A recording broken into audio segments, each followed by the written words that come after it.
Hey everyone, this is Chris Widener. Welcome to the Circuit Bouldering Gym here in Tigard, Oregon. We're here for the 5th annual Portland Boulder Rally.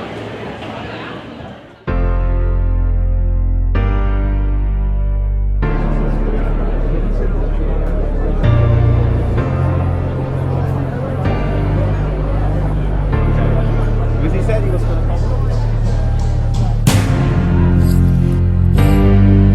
Now, your attempts will be used for tiebreakers. So, an attempt is really hard to get.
Fun I've ever had at a shoe booth at a climbing festival. This is great.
We are here with Lisa Rant. She's been climbing for 25 years. She is a complete legend in the bouldering scene. She has put up a lot of first ascents, is that correct?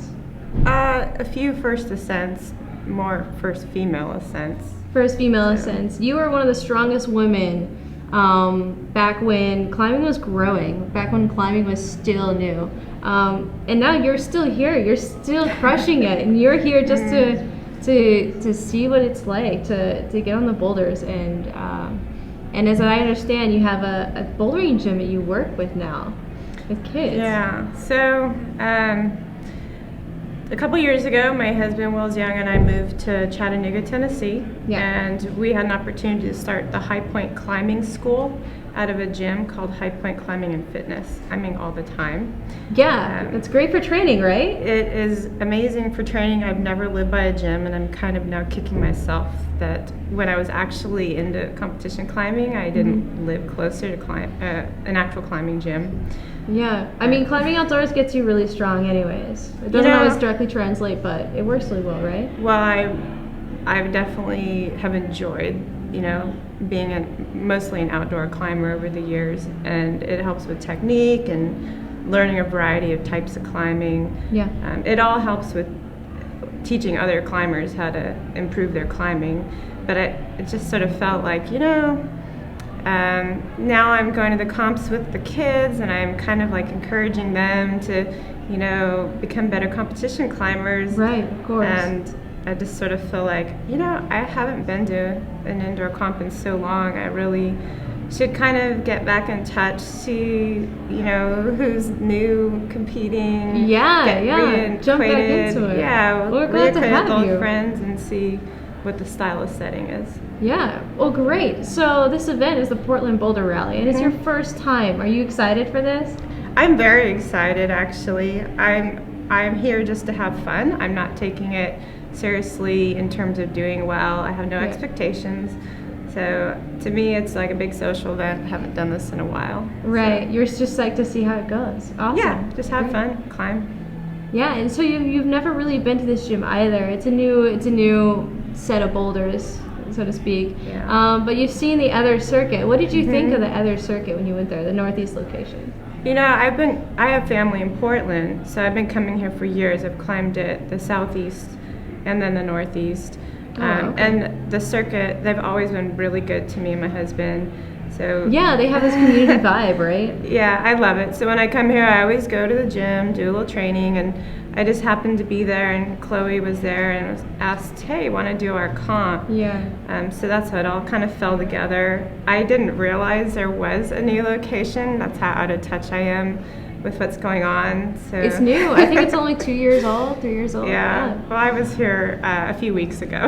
Okay. Well, all right. So last of all, so your sponsor, Evolve, brought you out here, right? Yeah. So what's your relationship with them? I've been working with the Evolve a long time. They've always been real good to me, and we just kind of work together, do what you can do, and right. So let's just send Lisa Rant to Portland Boulder Rally and see what happens. They were probably surprised that I wanted to do a comp. But you think you'll do well? Are you think maybe you'll get top 10? Come on, you pressure. I don't know. Well, like I said, no expectations. Right. I'm just gonna climb, and however it unfolds, it unfolds. All right. So. Hi, I'm Tiffany Hensley, and I'm here at the Portland Boulder Rally doing an interview with Joel Zurr and Alex Puccio. Alex has won 2 times in the past, and Joel Zurr is here to compete. So, first of all, how has it been in the past? Have you competed in the past in the Portland Boulder Rally? I did last year, yeah. You did? Yeah, it's how a fun was event. It? Are you great. excited? Yeah, it's a good Nice. time. Last year had a lot of fun. Boulders are really good, and yeah, it's just like a good time. Yeah, it's to a big hang out community, with friends, right? and it's a great Yeah. community in Portland. So Yeah. So how does it compare to other comps? Do you feel like it's different or unique in any way? I think it has a bigger following than a lot of like comps in the It's States. got more people. Yeah. It's got 412 people. It's a massive crowd. That's a lot. Yeah. Yeah, so the energy is noticeable Yeah. for sure with that many people and that many psyched competitors. Cool. And the field's always really stacked, so the competition is definitely there. Yeah, definitely. This Yeah. year we have a lot of strong climbers, and I'm sure they're like, oh, thank God, Puccio can't fall, so that's why she's not competing. They're like, oh, maybe we can No, get some not yet. prize money. Next is, have you been to the other circuits? Have you seen the circuit gyms? Yeah, we actually climbed in the Northeast gym last night just to kind of move around and stretch out a little bit. That was the first time I'd been there, and then there's another location. We actually checked it out last year. I didn't climb there, but I don't know where that one is, but they're all pretty nice. They're nice. So yeah. my question is, if you could have a party at any one of the circuit gyms, which one would you choose? A party? And what would you make all the guests wear? It could be your birthday party, it could be New Year's, Oh, man. bow ties. I know I'm putting you on the spot here. It's an important question, though. We I couldn't don't miss know. it. Probably this one. It's got the most space, for sure. And Yeah. the garage door Um, right there. It's nice. Yeah. I would probably like keep it classy and do like a black tie party. Oh, amazing. All right. I'd make That's everyone climbing go in gym. banana suits. Banana suits. And that's why we brought Puccio into this interview. Also, okay, next. So, all right. So this event. Oh shit! I have this question I have to ask you guys. So, hang on. Bear with me.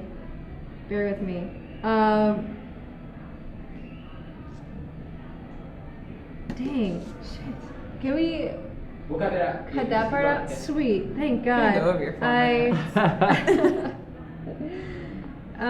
Let's see. Oh, okay. Pause the timer. Yeah, I get these brain farts, and then I'm like, I get them every 5 seconds, it's alright. Coffee usually helps. I'm swearing in coffee after this. Okay, so I'm gonna start and then we'll still end at 4 and it'll be a little bit short, but okay. So Joel, what have you been doing outside? How do you feel for this competition? Do you feel strong? I feel strong outside right now. Well, that's great. Whether it that translates like, well. yeah, sometimes it does. Like, I don't know. I mean, Climbing I feel outside like a lot lately.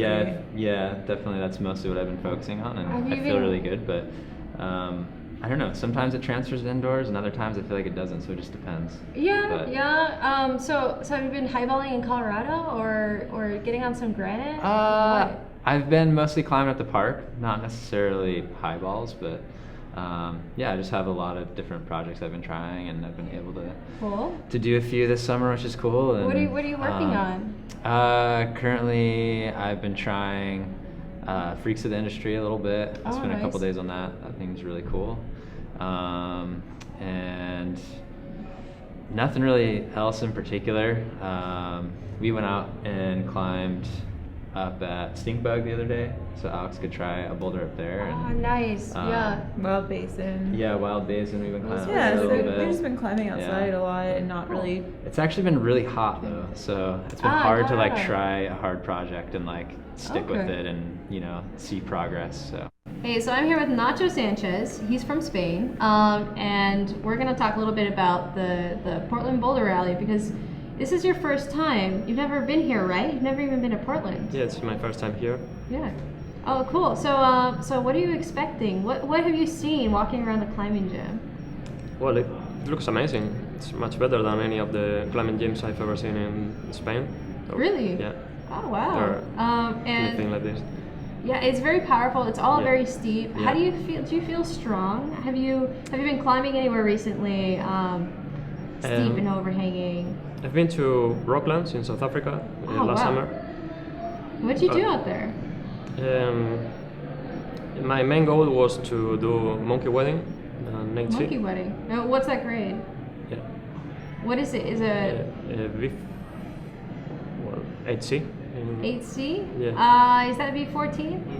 B15? Yeah. Holy snap! All right, so you're going to be one of the strongest competitors out there. I don't think so. Well, I mean, we've got Jimmy Webb, we've got some other Yeah. guys who can climb B15, that's for sure. But so you were just in South Africa, and so where are you going after this? I'm going to Spain on Monday. Oh, really? You're going Yeah. back to Spain? Yeah. And where do you normally train in Spain? Do you have a climbing gym you work at, or? At the moment, I'm mainly traveling. I'm not Oh, cool. training anywhere. Nice. Do you have any goals this year? Are you going for a certain grade, or are you just trying to climb as much as possible? I've got a project now near where I live in Spain, Oh, cool. Is sport climbing or bouldering? Bouldering. Nice. And what is it? Is it steep, overhang? Is it It's pretty slab? steep, yeah. Oh, wow. Cool. Awesome. So Nacho is the nickname for Ignacio, which is awesome. I never knew that. How do you feel going into this competition? How do you feel knowing the other guys that are going out there? Are you excited? Do you Yeah. compete a lot? I used to compete a lot, but now I'm only climbing outside Okay. recently. But Awesome. And so who's bringing you out here? Who's your sponsor? Boreal. Nice. shoes. And they're over in Spain. They're more European, right? Yeah. Yeah. Okay, cool. So we got some time to talk about other things. So we're gonna go until 4 minutes. So what's your past? How long have you been climbing for? Did you start in Spain or? Yeah. I started when I was 12 years old, so 18 years old. 18 years ago. 18 years of climbing, nice. I got 17, and we're about par. I'm not as strong though. So who got you into it? Are you the climbing sheep of your family, like a lot of people? I'm the only one who climbs in my family. Mm-hmm. I watched it in TV when I was very young. And You watched climbing on TV when you were Yeah. young. What was on TV when you were 14? I don't know. I saw some climbing. I watched some climbing, and I wanted to do that. I'm curious what this was. Was it sport climbing? Was it like a World Games, X Games, or? It was sport climbing. Sport climbing, because I know the X Games. I think the X Games had it at the time. It was really exciting to watch that. Yeah. Cool. And how would you say? Okay, maybe this is controversial. How would you say like the U.S. field compares to Spain's field of competitors? Are they stronger there? They are well. There are many strong people in Spain. Yeah. But here it's amazing. Some of the best climbers are here. Yeah, some of the best boulders for sure. We have very powerful climbing. Well, cool. That's it. Perfect. I think we've got everything. Hey, my name's Tiffany Hensley, and we're here with Kai Lightner. And Kai, you're usually a sport climber. Every time I hear your name, it's you've won some youth nationals or something. So, why are you here bouldering? Are you? What's your history? Well, when I was younger, I was always really a sport climber, and actually my mom really didn't let me boulder until I was around 10, although I started climbing at 6 because she thought that bouldering was dangerous. And so right, it is pretty dangerous. I mean, you're wrestling like tons of rock. Yeah. Something can happen. So I kind of got a late start, and so when I finally got into bouldering, and I'm kind of just starting to get into competition bouldering, and really the main purpose of bouldering is just to complement my sport climbing because I am still primarily a sport climber. Right, you gotta train the hard moves because sport climbing. I mean, if you break down a 513, it's like V3 moves, right? V3, V4. Well, just consistent. Come on. I mean, it is. Really important to boulder, but you want to do these comps. So, what other comps are you thinking about? Other comps, I was thinking maybe to do the dark horse in terms of bouldering. Yeah, I'm thinking maybe well, first of all, I'm not course. It's definitely this comp, and I'm actually really enjoying the little bouldering competitions because they're really relaxed, and you don't have to focus for so long. You kind of just you get as many tries as you want, and it's okay to fall. You talk to other competitors in the red point part of the competition as well, and you can swap info. Exactly. And you don't have just one try, right? You have I believe 4 or 5 minutes in the final. Yeah. You can fall and then work out the beta. So this is different, and you've checked out the bouldering area. What is it like to you? What is the circuit like to you when you walk around? The circuit bouldering gym is really nice to me. I really like all the bouldering, and there's a lot of space, and there's a lot of different types of setting. And from what I've seen so far, it looks like I'm gonna have an amazing time. Yeah, it's all steep. It's all amazing, powerful setting. So what else? So Kai, what are your plans for the future? What are you after this comp? Are you gonna go work on a project somewhere? Are you? Well, right now I'm kind of just training through the fall right now, just so that when competition season starts, I'm conditioned properly for the next season. And I'm gonna attend like bouldering nationals and sport nationals, and I hope to do some adult international competitions like World Cups. And how old are you? I'm 16. 16. So yeah, you're at that age. You can start rolling with the big dogs. Yeah, and awesome. I will be attending the World Championships in Paris next year. Snap. Yeah, so we'll see how that goes. And of course, youth competitions. I'll be attending all those too. Yeah, I do a lot of competitions. That'll be exciting. I mean, when you're an athlete, you can just keep rolling. There's so many of them out there. So you want to do the World Cup series too? Well, not the whole thing, like a couple. The whole thing. No, not the whole thing. Oh, okay, just a couple. Just a couple. couple. Like 2 or 3.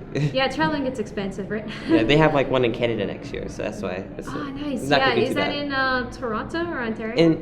No, it's gonna be in Victoria. It's a sport climbing. This is sport climbing. Yeah. Oh, this is sport climbing. Yeah. All right. At the Boulders. It's an amazing gym, right? So cool. I had one other question, and that was, how do you feel? You know who you're competing against, and you're new. You are the dark horse here. Do you think you have a chance of getting into finals? And if you do, could you crush Jimmy Webb? I feel like my mindset anytime I compete is just to enjoy the climbing. Yeah. I feel as if I put too much pressure on myself to do good in a competition that I tend to not do as well. And Right, so, no expectations, yeah. right? And so, like, yeah. if I go Right. in and I don't expect to win, then Exactly. I climb my best. And so my goal for this competition is to go in with no expectations and climb my best and see where it puts me. And if it is the final, then I'll be really excited. Okay. All right, that's 4 minutes. You can start warming up. Thank you so you. much. Thank you. Yeah, man, your hands are massive, dude. Yeah. Can I check this out? This is like Okay, Michael this one. Jordan. This Here. one. Holy shit. That's massive. Do you stretch them out when you're training? Do you just like go like this and just like If only. Actually, I building can't plates? straighten them. I can't. You can't straighten those fingers? Hey, this is Tiffany Hensley. I'm here with Megan Martin. Megan Martin is has been doing American Ninja Warrior, and now she's here competing at the Portland Boulder Rally. Megan, my first question is, what is it like to compete in American Ninja Warrior? And do you think it's going to help you with the Portland Boulder Rally? For me, competing on American Ninja Warrior is really fun. It's a nice little outlet from climbing because climbing is fun too, but it's a little more serious for me, whereas American it's Ninja Warrior. American Ninja Warrior, you're throwing yourself everywhere. Yeah, exactly. In this competition, you're going to be on hard, powerful boulders. Yeah. You're strong on that, though. I mean, you can not Thank just you. like pounce your way through these incredible obstacle courses, but you're really good. You're a really good boulderer. Oh, thank you. So, what do you think being in this field? How are you measuring yourself against other people? Like, are you psyched Puccio's not competing so you can win? Come Oh on. my goodness. Yeah, Alex is always really good competition. Bummer that she's hurt and she can't compete, Yeah, but she can't fall, she'll be. I mean, we all know she's climbing, so like when she can fall, she'll be back. So how do you feel? I'm excited to climb. I haven't Great. really had a chance to look at the boulders yet, but Yeah.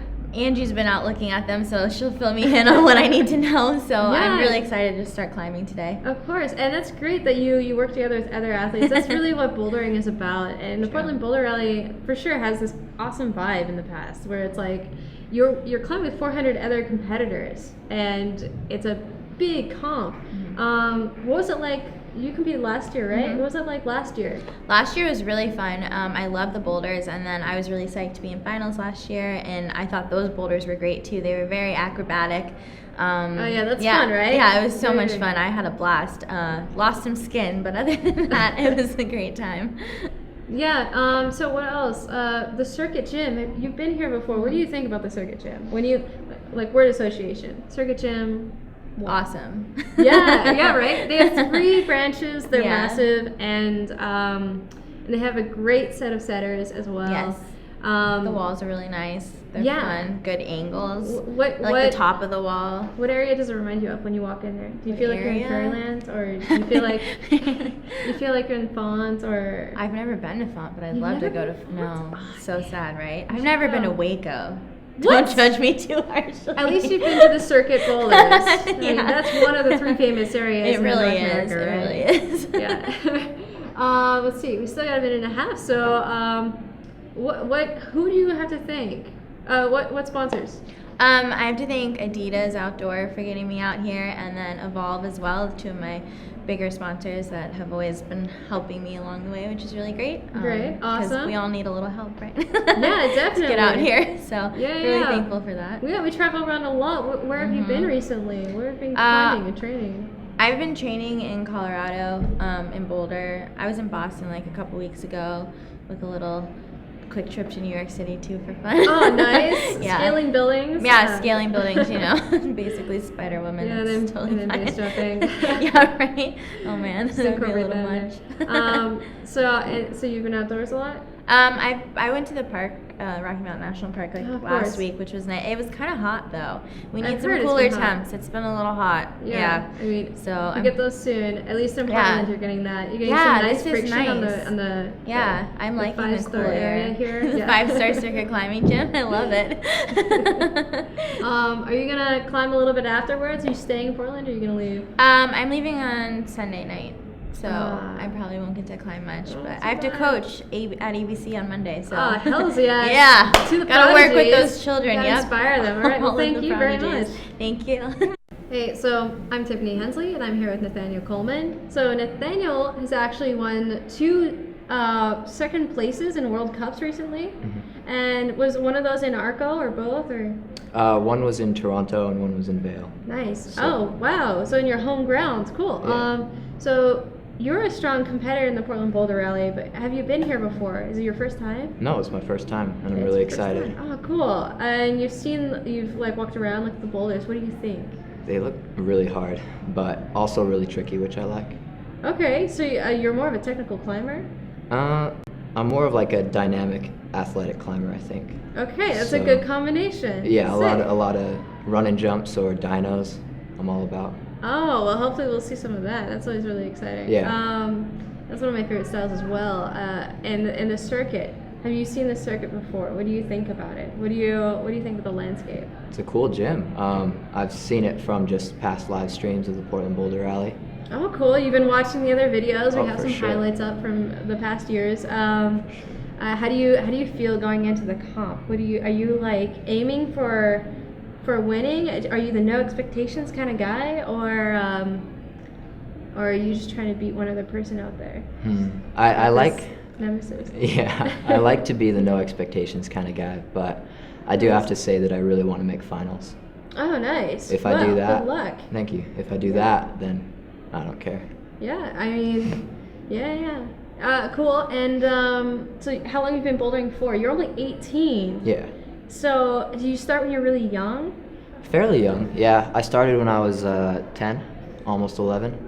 Started on the Momentum indoor team. Is that in Salt Lake City? Yeah. Oh, wow, cool. And then I've just been competing on their youth team until Awesome. Are you a coach now? now. Yeah. I actually have one more year in youth, and after that I'll You're be a coach. still in the youth team, and now you're here competing against the big dogs. Wow. That's great. And do you have any proteges out there that you're like, this kid is gonna beat me when he's older? Ooh. I don't know. No, All probably. those kids are gonna be like, I thought I was strong. But no, yeah, I'm sure having you as a coach, they're gonna be fantastically strong. I hope. And so, what's your plans in the future? Are you going to be continuing the coaching thing, or do you want to try to do more World Cups and follow that circuit? I think I want to do a little bit of both. I definitely want to continue the youth team that I grew up with, start coaching them, but if I can, I'd like to continue with the World Cup circuit as well. Nice. And are you just staying to bouldering, or you think you'll move on to sport? I haven't decided yet. Yeah. You might be that guy who they're like, oh crap, this really strong boulder is now suddenly on the road. He's gonna crush us all. Let's see. We got a little bit of time left. So, who's your sponsor bringing you out here today? I'd always like to thank 510 for supporting me and making the best shoes out there. Great. Well, thank you to 510 for bringing you out here.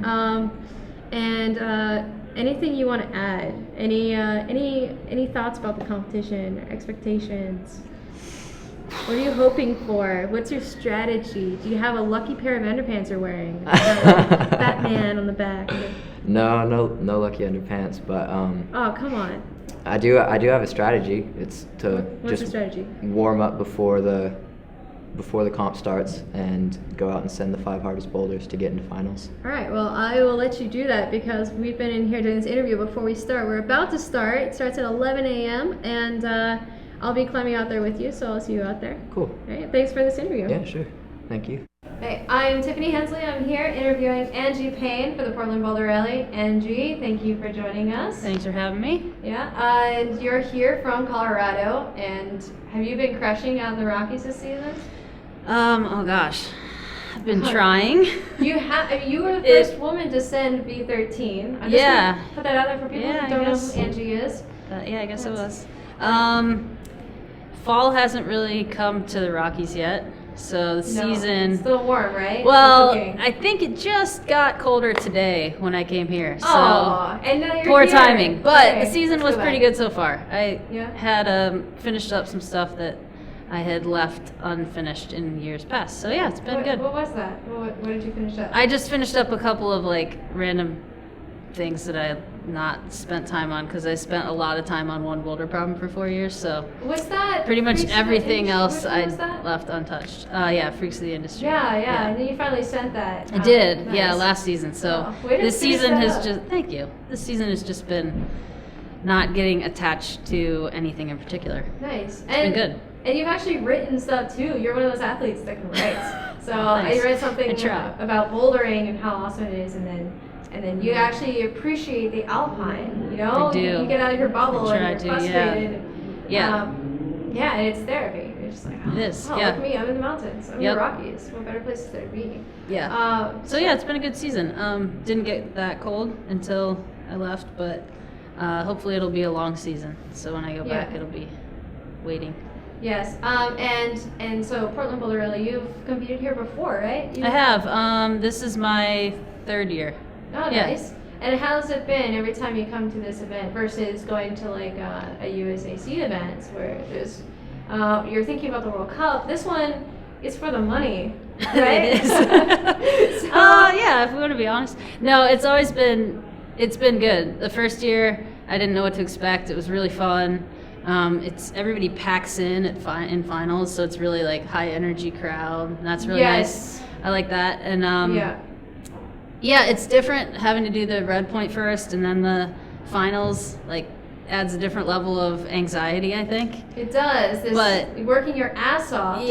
Just to get into finals. And you're like, and then you have to like do another round of like a different kind of competing. So it is. It's good. It's like it's different. I mean, and then you're like, it's not red point anymore. It's like, you know, you have to come out and do it. Yeah. So it's like a real interesting mix, and it makes for a really fun day and a really long day, and by the end you're like pretty exhausted. So I'm gearing up for that. I'm ready. Are you gonna climb afterwards? You gonna stay around in Portland, or are you gonna just go straight back to the good temperatures? No, I'm actually I'm here in the Pacific Northwest for 3 weeks. So cool. I'm doing 2 more competitions the next 2 weekends. So hopefully I'll climb outside in between. Nice. Yeah, Awesome. That's my hope. So we'll see. And okay, so I have to ask about the circuit. What is your impression of the circuit? Like the climbing gym versus the amazing stuff you have in Boulder, of course. You have 10 gyms there. Yeah, no, the circuit's awesome. I really like the feel of it. It reminds me a little bit more of like, I don't know, the kind of gyms that I grew up in. Yeah, and like the being able to, like, I don't know, just the way they build the walls is really interesting and unique. And the wood walls are cool. I like wood walls. So I like this place. Yeah. Hopefully, I'm sure the boulders are as good as they were last year. Really good. So. Well, hopefully. Who knows? I'm sure they'll be good. I'm sure they'll be good. Right. So what sponsor do you have to thank? Mountain Hardware. Yeah. They are one of the big sponsors of this comp, and okay, great. I'll be out there with them and then in between hanging out at the booth. But yeah, Mountain Hardware, they are they make my life possible, this lifestyle. So I know we have to have that one supporter. Yeah, like, and there's other ones like, too, but for this event, this is like who makes this possible for me. So they're like, wear a warm jacket here. And Hey everyone, thank you so much for tuning in to the 5th annual Portland Boulder Rally. Reporting live, I'm Chris Widener here at the Circuit Bouldering Gym in Tigard, Oregon. And with me here is last year's champion, Alex Puccio. She's unfortunately out with a knee injury for this year, but yeah, thanks for joining us here. Thank you for having me. Glad to be a part of it. Excellent. We had an awesome qualifying round. Competitors started climbing at 11 a.m. They had 3 brutal hours of super difficult problems. I don't know, it seemed really hard. I saw the competitors falling off a lot more than they were topping out. What did you think of the qualifiers, Alex? It looked stellar and hard at the same time. I followed Joel around, my boyfriend, and trying to help him and keep him positive and psyched for the comp. And I mean, the guys round was just, there's so many strong guys and more coming up. The younger generation is just killing it. And I know they're getting younger and younger. And the girls, I mean, they were just stacked. Like Lisa Rant came out of retirement, didn't she? That was pretty cool to see. Yeah. So. Yeah, and with that, there were actually 2 notable finalists, or competitors rather, who did not make it to finals. One, as you mentioned, was Lisa Rant, who came out to compete this year. She's won like over 30 first place bouldering championships around the world, but she did not qualify for finals. One other was Peter Dixon, local favorite, Portland guy, super strong, second in last year's PBR. He was first place in 2012, and he also didn't make it to finals. So there were a couple upsets. I saw that he, when he was doing his scorecard at the end, he had only 4 really good top climbs in, and he forgot to get a 5th. I mean, that time is crucial, those 3 hours that you have, and you have to prioritize, so. Yeah, and so the way the qualifiers worked was a lot different than the way the finals are gonna work. And qualifiers, they just did 5 problems, or they counted the top 5 rather. They had the whole gym worth of problems to work on and climb. It was a red point style, so they could try and try again.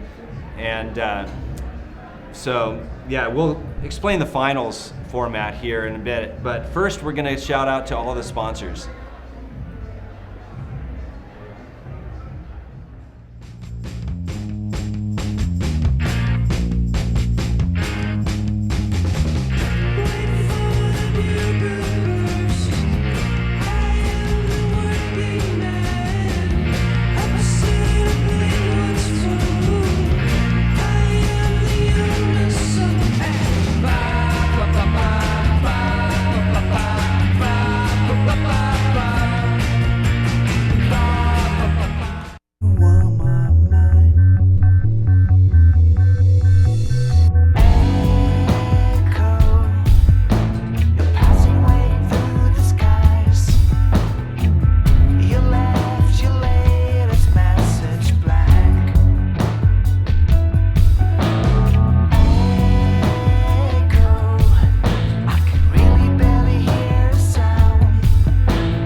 gangster when I'm riding my bike, now that. And I'm a gangster when I turn up the light, yeah that. And I'm a gangster when I'm doing my thing. I got this whole city rocking like, whole city rocking like. And I'm a gangster when I'm riding my bike, now that. And I'm a gangster when I turn out the light, yeah that. And I'm a gangster when I'm doing my thing. I got this whole city rocking like, whole city rocking like. Yeah, I'm a gangster 'cause my city's a fresher breath there. Don't care, I just flick it, it's there.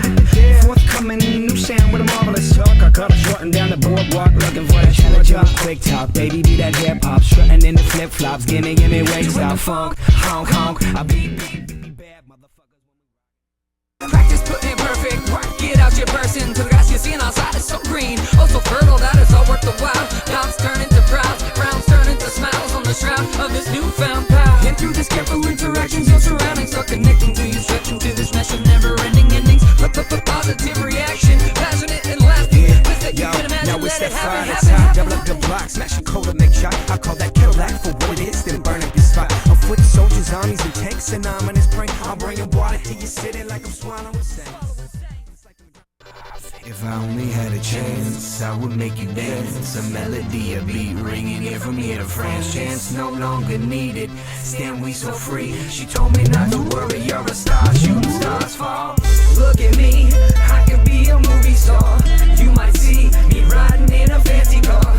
I could take you on that worldwide flight for you to love me, but that wouldn't be right, And look at me, an independent music star.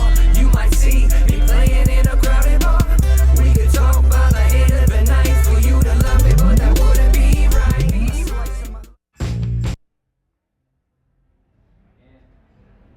everyone. Thanks again for tuning in to the 2015 Portland Boulder Rally.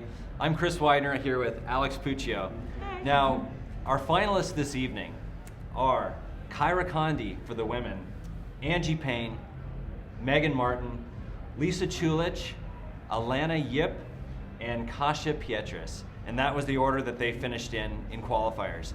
For the men, it's Carlo Traversi, Jimmy Webb, Tyler Landman, Nathaniel Coleman, Kai Lightner, and Dalton Bunker. Now they're going to be competing in reverse order, so the 6th place finishers for men and women will both be coming out competing at the same time. So, Get ready for a show. It's going to be a good show. So we're going to bring it back to our house MC. Take it from here, Matt. Thanks.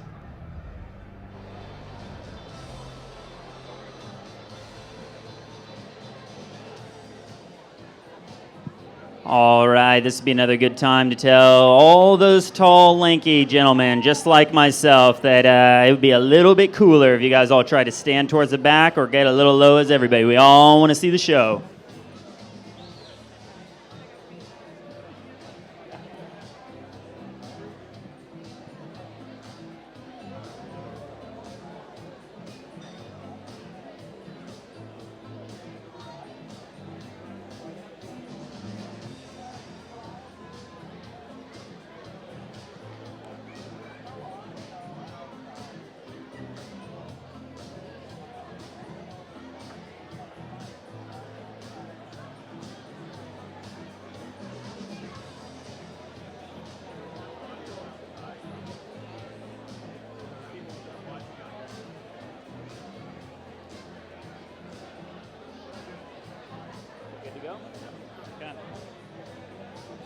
All right, before we begin all the fun tonight, guys, a moment of safety talk. We have an emergency exits on both sides of these Connex units in case you guys need to get out of here in a hurry. We have over 600 people inside here, so let's be cozy, let's be comfortable, let's be friendly.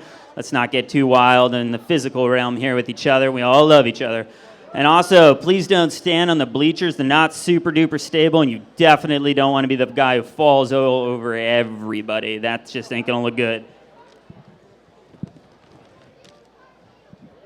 And just so you guys know, this is gonna be an interactive experience, right? The louder you get, the crazier you get, everything is just gonna get that much cooler. The athletes are just gonna flip out. You knew what I was gonna ask for. This is the 2015 Portland Boulder Rally, and I just need to know from the very beginning, how loud can you get?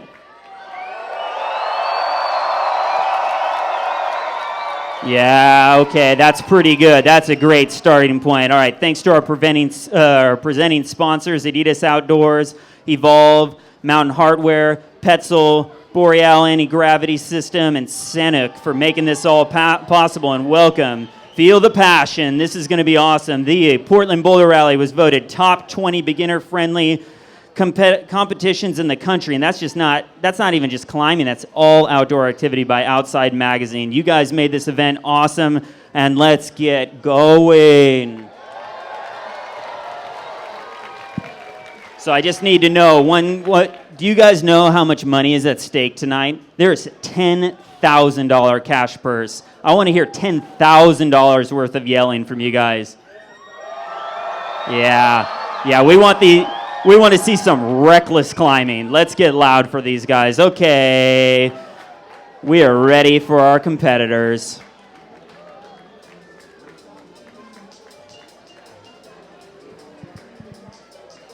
First out for the men, Dalton Bunker. Give it up for Dalton. Fresh 18 years old out of the Salt Lake Valley. He's only been climbing for 4 years and he's tearing things up. All right, next out for the men, Kai Lightner. He's long, he's gangly, he's just flat out good at climbing. All right, next up, Nathaniel Coleman. This guy came out of nowhere. Showed us all that the Americans can represent the World Cup circuit. Next competitor out is Ty Landman out of England. Just won the British Nationals. This guy's got fingers of steel. He's got a brain of steel, too. I'll tell you guys about that later. Number 2, your reigning champion from last year, Jimmy Webb. Giving all big climbers hope. Don't just have to be skinny in this game. And placing first in qualifiers, Carlo Traversi. All right. We're going to get our ladies out here now. Kasia Petras, get on out here. I know you might be a little jet lagged from your traveling around the world. Just came back from New Zealand. A new face for you guys. Alana Yip, coming out of British Columbia, and that means she's as nice as can be. So let's be nice to her. All right. You may recognize her from her days in American Ninja Warrior. Megan Martin, get out here. Woo, that made you popular. Fun factoid, she may be the nicest woman in all of rock climbing. Number 2, Angie Payne, the Project Crimping Monster. A body made of pure sinew and tendons. And qualifying in first place, Kyra Condi from Minnesota. Come on, let's hear a little bit more sound than that for the women. All right.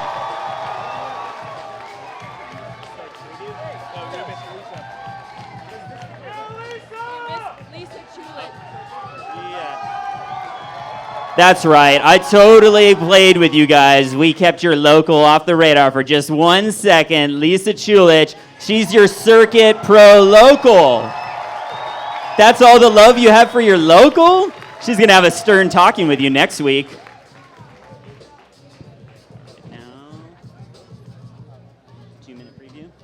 All right, now we're going to start our 2-minute preview of the first round. Starting now. All right, ladies 1, men's 1. Go check them out. All right, this is how it works. The first most important thing, so all you guys know how the scoring is worked and all of the ranking works. First most important thing, tops. Who gets to the top of most of these boulder problems? Then, if we can't divide the field like that, we're going to break it down to flashes. So that's why these guys are going to just try so hard out of the gate, first try. Because if they earn a flash, that could be the difference of going home a winner or in second place, and that's some serious cash. All right. Then we have total points. So all the holds are worth a certain amount of points. There's 100 points total available. 100 points for men, 100 points for women. So each competitor has a shot at 100 points. Each boulder problem broken down into 25 points. And then each boulder problem only has so many holds. However many holds there are divided by 25, and that's how we come up with the points. So whoever has the most points, that will divide the field. Now each climber has 4 minutes per boulder problem, and there's 4 problems total, and it's going to be World Cup style because we don't want you guys getting bored or lazy. That means the women climb at the same time the men climb, and then we move on to the next set of climbers. But this is going to be action-packed, so you guys don't blink. It could be over. All right, there's another little tricky rule here. Everybody's got 4 minutes, but we call it 4+. That means at 3 minutes and 58 seconds, if a competitor pulls on the wall, they get to keep climbing until they fall or get to the top. That'll really be up to you and how much volume you're willing to make for them. I cannot.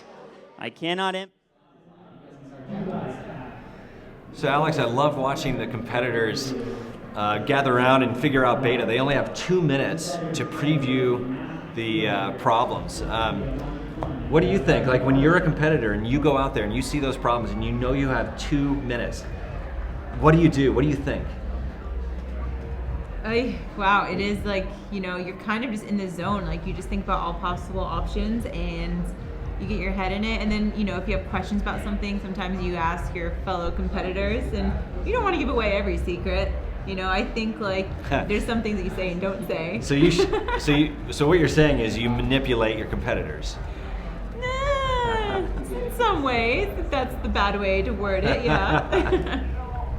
Well, it does look like they share beta a lot. They do. And I mean, I'm sure you do as well. But yeah, so the format is there's 4 problems in the finals. And they're going to be coming out in reverse order. The 6th place finishers, in this case, Kasia Pietras from the qualifiers was 6th place, and Dalton Bunker for the men. So those 2 are going to come out. They're going to be climbing at the same time. And they have 4 minutes per problem. Is it 4 or 4 plus, just straight 4? It's 4 plus, actually. Yeah, I'm glad you said that. So 4 plus, what that means is that a competitor can get on the wall at 3 minutes and 59 seconds, and then they can finish the problem as long as it takes. Do you like that format personally, Alex, for competing? I do, because sometimes like you can just jump on the wall and there might be a little bit of a rest, and I don't know, it's a little bit more exciting at the same time. I mean, it would be suck to get called off after that, say you have 5 minutes and you're still on the wall and just get called off going for the finish hold. So Yeah. I do like it. Cool. Yeah, it seems to make sense. I recall from last year there was one problem with a tricky mantle, and it actually made the the competition go on for like 4 or 5 extra minutes per person because they were struggling with the mantle. It does happen from time to time, where they get to find a rest position and they can just sit there forever. And you can just sit there, hang out in a knee bar or something. So yeah, here's Kasia Pietras. What do you expect to see from her, Alex? She's always a great, puts on a great show. She's a powerhouse, and she climbs outside a lot. I think she climbs outside more than she does inside, but she always pulls something out, and she has a really great attitude, so it's fun to watch her climb. Nice. And you got to preview, or at least look at this problem. Actually, you were campusing the first few moves of this one, Alex. What do you think of her sequence right now? Actually, this is what Joel did. He helped forerun them a little bit, and it's a good hold that she's on right there, but the next ones are not super positive, so definitely turns up right here. Yeah, wow, she does look burly. She's crushing it. Yeah, I've never seen Kasia compete, and it was pretty cool watching her in qualifiers. She's like a bulldog, just ripping the holds off the wall. Yeah, she's definitely one of the more muscular, powerful climbers. I guess kind of like myself, being one of the more muscular climbers, it's good to see them out there and heck yeah, just showing that power. Yeah. And here she's eyeing up the last hold. And that last hold looks like a pretty good hold. Is that right? I didn't go up there and feel it. I know Joel, his feet cut when he tried it, and he was able to stick it, but definitely didn't look easy. Sure. I think you just definitely have to get over the top on that one. God, and these problems, they just suck so much juice when you give it a good attempt. I mean, she may only have one more in the 4 minutes allotted, huh? What do you think? One or two more, I guess. It's one of those things with the 4-minute plus that you have to be confident enough that you're going to get back up there and rest the appropriate amount of time, so that maybe if you fall one more time that you have enough time to get back on, but you definitely need that rest period for sure. And here's Dalton Bunker, our 6th place, relative surprise actually, coming in here, beating out Peter Dixon for a place in the finals, and he's still just working out men's 1. It's a tricky one, that one. I was watching some of the forerunners, and it did not look easy. In that last move, I didn't see anyone actually, the forerunners, do that last move to the finish. Yeah. You have to go way up there, and it's pretty cool. I think the setters and Josh Larson did an amazing job of setting these boulders. They're really cool and tricky, and not just powerful. They have a lot of different technique, and you have to be dynamic and precision on a lot of the moves, and I think that's what make it really cool. It's not just the strongest will go out there and just crush it. Yeah. You have to have everything. That's awesome. And I'll remind listeners that the way the scoring works for tonight is tops are the priority. So the most problems that a competitor finishes is the most important thing to do. Second important thing is to flash the problem. Finally, there are points if it's a tie with the tops and the flashes. And competitors earn points per hold they grab.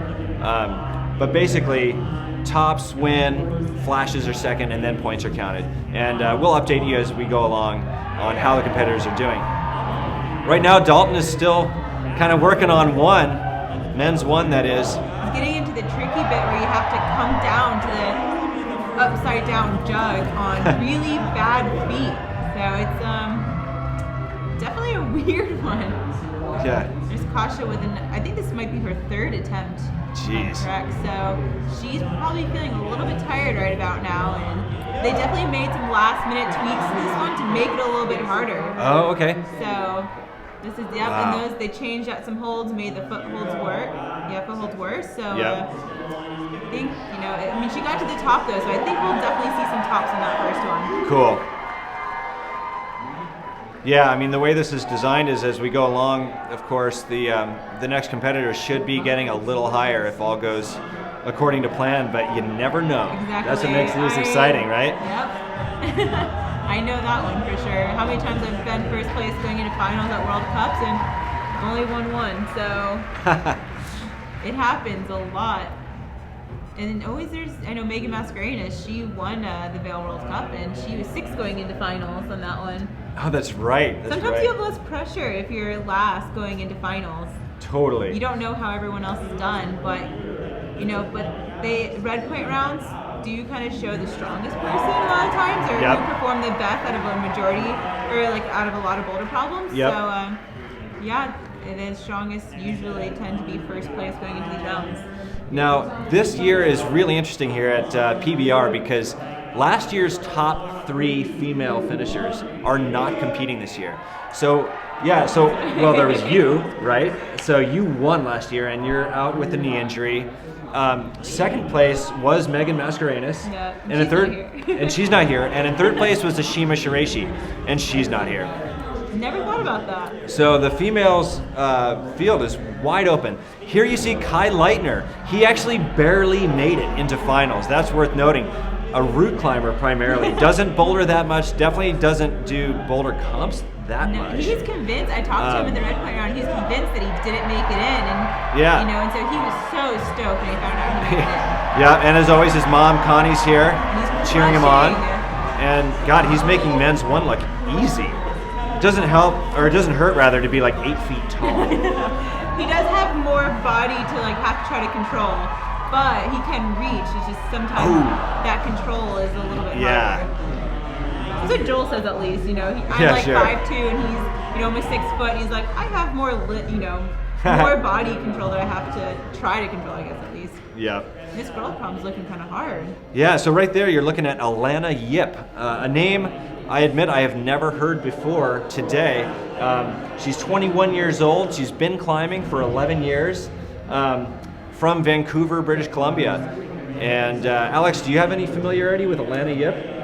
I do not, but it is cool that she's over 20. There's sometimes that it's like it's all dominated by the younger generation, which is awesome. But I'd like to see some of the older gals in there too. It's kind of sad that 21 is like I feel like older. I know. Well, and speaking of age, here's Kai. He is our youngest male and youngest of all competitors in the finals. He's only 16 years old. It's hard to believe. I know. He's so young. And he's so cute.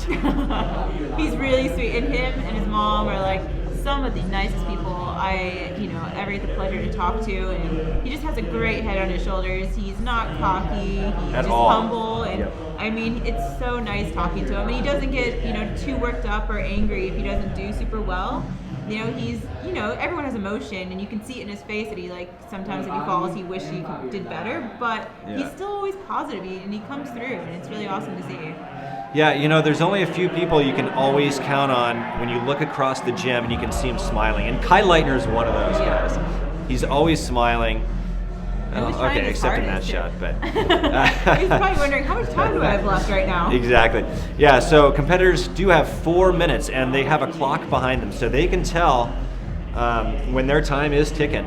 And 4 minutes, Alex, must go really fast when you're working on a problem. It does actually. It goes by pretty quick, and and it's really funny to think that how much fast it can go, and you just don't expect it. And you're like, my time, I only have like 5 seconds left. I have to get right back on. Yep. And here's Alana looking very good. She's looking precise anyway. She's trying to make different beta right here. Yeah. Oh God, that just looks really tricky. When you're out there on a problem, Alex, how do you measure your fatigue? Because knowing right now, this is just the first of 4 problems tonight. How do you measure? Like, do I give it another attempt, or do I just put my eggs in the next problem's basket, so to speak? Well, definitely I like to try to flash. Of course. Well, actually, why am I asking you? You always flash things, so it doesn't even matter. But if I did if I know, definitely so in a final round at a World Cup or something, when you have that 4+, and if I don't do it, I always try to, if you're falling in the middle or at the top, I always try to give myself like up to 3 attempts. Okay. But if it's the last problem, I mean, I just go for it until the time runs out. There's that smile from Kai Lightner. And he did just give that a bunch of back-to-back attempts, and finally just decided he was probably a little too tired. So what do you think of that? Is this good beta, Alex? I don't know. I mean, I think it's different styles. For me, like, I think campusing under would have been my option, but some people have less power but more technique, and for me, I might have less technique and more power. And when Alex says some people may have less power, she basically means every other competitor, men included. So thank you. True story. Like I said, Alex is out with a knee injury, but you did just climb some hard problems, including a V13 in Rocky Mountain National Park, correct? Yes. That's so sick. It's cool, a lot of people ask me, you're climbing so hard, like why are you not competing? But the reality is I still can't fall. I mean, I fall about a foot off the ground. Yep. Or I have Joel, my boyfriend, be able to pluck me out of the air. Totally. So, I mean, if I was on a top, I was like joking around, be like, hey, can we set up a top rope for these climbs? I'll compete then. But no, it's definitely hard to watch the comp. I wish I was there. But, I'm very lucky to be climbing right now anyway, so I just have to remember that. Everything in perspective. That's right. So right now we've got out Nathaniel Coleman, who was our 4th place qualifier. Nathaniel is only 18 years old, and he just won out of nowhere 2 silver medals in World Cups this summer. Craziness. Yeah. And for the ladies, we have Lisa Chulich, Portland local, definitely a favorite among the crowd. Lisa Chulich has competed in this before. She's not new to this comp. She actually was 3rd place in 2012, 5th place in 2011 here at this comp. So I know she was looking forward to working on this. She's really struggling, it looks like, to find the right sequence. And this is it's hard for the setters because I watched them play on this and forerunners. And the thing is, it's, all the girls are probably so capable of doing this climb, but they just climbed for 3 hours before this. So they must be, I know I get exhausted in the red point, or after the red point round, I'm just really tired. So, maybe if this was in the red point round, they would just crush these, but it might not be at their max level, these climbs, but they are really tired. So right now they're hard for them. Absolutely. I mean, they did climb hard from 11 a.m. to 2 p.m. They'd been in the gym since 10. So, I mean, this is like a full-on exhausto day for the competitors. And there's Nathaniel Coleman compressioning his way past these tricky volumes. And here's the down climb to the jug. This is like a move off of an El Cap or something. He's so strong. Dude, I just remember that photo of him on, with one ring finger barely on at the Vail World Cup. There's kind of a famous photo of him. And he definitely tries hard. So let's see what he can do with this final move to the volume. Got to get both hands on it. There you go. And there he is. There's Nathaniel Coleman. That's our first top of the evening. And it's the second guy out. No, this is third. Third guy out. First top of anyone. Good work, Nathaniel. I'll put him in first place as of right now. Yep. Feeling good about that. Heck yeah. You definitely, when you're back there as a competitor, you kind of, you can gauge a little bit about where you're standing in the order and how you're doing, and you know, it's kind of weird because sometimes you don't like to hear, but then you put your headphones in, and then sometimes like, okay, I kind of want to know what I have to do at the same time. So absolutely, you have to manage that pressure, and it's not easy to do. I mean, I haven't really figured out all the tricks to managing pressure yet, and I'm still learning. Yeah, totally. Definitely help for those comps, you know, the World Cups for me. It's, you know, I feel more confident in the American comps now, but when you're not used to something, like, you know, for instance, me going to the World Cups, it's definitely really, you know, tricky and hard, and you kind of feel out of your element sometimes, and so I definitely have that feeling, and I know it's cool being able to coach the kids at ABC, what I do, because I can definitely help them with that, and, you know, give them my feedback. And totally. That's why it's fun being able to compete and, you know, help other people, and realizing that it's not all about strength, it's a lot about your mental ability and being able to keep cool under pressure. What do you think of Lisa's chances at this comp? How do you think she's going to do? I mean, any one of them can surprise us, I think, right now. I know they're all capable of doing this. I saw all of them climb harder boulders in the red point round than I think this first climb. But again, just depend. You know, you never know how tired someone is. Maybe they tried really hard in the red point round and gassed themselves for this round. So. Yep. And in Lisa's case, she probably played beach volleyball earlier today. Anyway, she's a exerciseaholic, and she's all the stronger for it. It seems. She's always very happy too. Look at her. She's like smiling, you know, and give it her all, and that's really cool to see.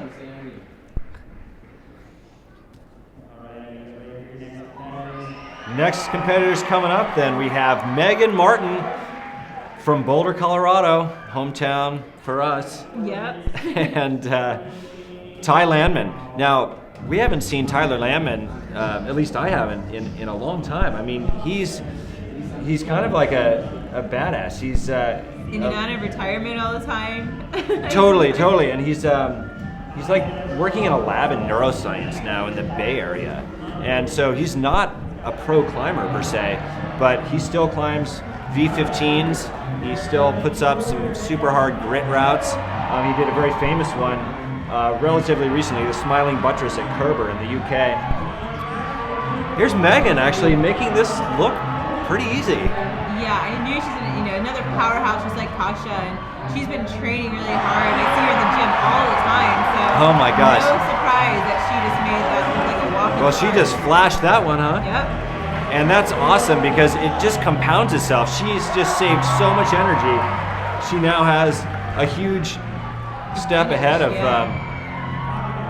the other ladies who have done that. And looks like Ty is on his way to topping out as well. God, he's such a technician. Yeah, he's climbing very smoothly. Jeez, dude. I think this might be a flash. That's a flash. That's So that was a flash for both of the third place competitors coming out who qualified. That was a fast round. Oh, she forgot her chalk bag. I've done that before. It's always fun to walk back out. God, that is badass. Megan has done well in this comp before. She was in 4th place last year. She actually was just 2nd place at the Seco Block Masters in August in Park City. Seems like she's improving in comps. I don't know. What do you think? And I see her training at ABC a lot, and I see her climbing, and I think she's like really improved on. I mean, maybe American Ninja Warriors helped her with a lot of the. That's right. Crazy, because in the competitions we have a lot of dynos and weird swinging and all this stuff. So, maybe it helps. Maybe climbers will start doing that for training now. Yeah. Especially if she wins this thing. And here's Angie Payne. She is, I hate to say it, but she's the oldest competitor at only 30 years old. There was a rumor for a minute that she was giving up on competitive climbing, but here she is, and she had a super strong qualifying round. And she told me she felt quite good, actually. It might be her day, is what she said. So that'd be awesome. That would be awesome. And you know Angie quite well. Yeah, and she's notorious for being amazing at crimps. Her hand strength is unbelievable, and her body tension and body control just overall. She's just amazing at it. So it's really cool. And I know her forte is not really dynos. Yep. But she's been working on that. And look at her static. Look at that. Not static, She just look at that. Amazing. another flash from Angie Payne. She wants to go top it out. And here's Jimmy Webb, our champion from the last 2 PBRs, making this look easy. And a flash for him. There you go. The race is on. Yeah, no kidding. God, that was, okay. Was that even hard for Jimmy? You know, he's like really like big and burly, and he loves compression boulders. So I think the hardest part is probably flipping into that crimp undercling at the end for him, because you have to be really precise. But he's just so good. I think in that precision really comes from climbing outside a lot too, and you have to just be like your foot placement and your core attention just has to be on par. So he's good at that. Good at flashing boulders as well. Heck yeah. Well, gosh, and with that, we're all ready to our first place qualifiers. Kyra Condi, for the ladies, she's 19 years old. And for the men, Carlo Traversi. These are our first place qualifiers. This is the last round here for the female 1 and male 1. Carlo might be one of the shorter finals for the men, and there's big moves, but he is no stranger to doing massive moves. That's right. He uses, his height, all of his height, and he's so strong. And my theory is, the shorter you are, you have to be more powerful because you have to jump more. So he's so good at jumping. And Kyra, she has a very crazy, kind of spastic technique the way she climbs it, but it's so cool to see. She's really fast and she's jumpy. Yeah, she's really jumpy and poppy, and it's really cool to see that. Now this is where Carlo's height might be a problem, because those other guys like Kai could just kind of reach their foot way over to that jug. So Kyra just did an easy flash of female 1. Carlo did not flash, so that automatically puts Jimmy ahead. Jimmy and I think Ty. And Ty, you're correct. And there might be one more. I'm not sure how many people flash it. Could have been 2 to 3, but I think Carlo can do this. And for sure. He dominated the red point round. So. Yeah, Carlo excelled at the qualifiers. It was pretty amazing to watch. He has some cool camo pants on there. I know. They're pretty sick. It looks like they have built-in gaiters or something too. Some weird style, but I like it. Oh, it's so hot in that gym, or in this gym today. It's crazy because we're even in the red point, just standing there. It's really humid. That's the difference between Colorado and Portland. I find it's more humid here. Oh yeah. And it's I'm just standing around. And I can feel the moisture, and that really, it's not amazing when you're grabbing on to big slopers and volumes. So the brushers, it's really handy to have them out there. And it's worth noting these volumes, these big black volumes, do have texture, but at their core, they're really slick. So these guys are pinching these black volumes, and it's hard to tell as a spectator what it's like, but I've touched those today, and they're not awesome. No. And a little bit of humidity is going to make them feel horrible. The older they are, too, the texture wears off. So some of them are better than others. Are you talking about older people or older volumes? This is cool. Rest here. He's been doing more he just did some awesome stuff in Europe and the north face of the Eiger for one, which is sick. And now he's here bouldering. Yeah, and now he's here doing awesome.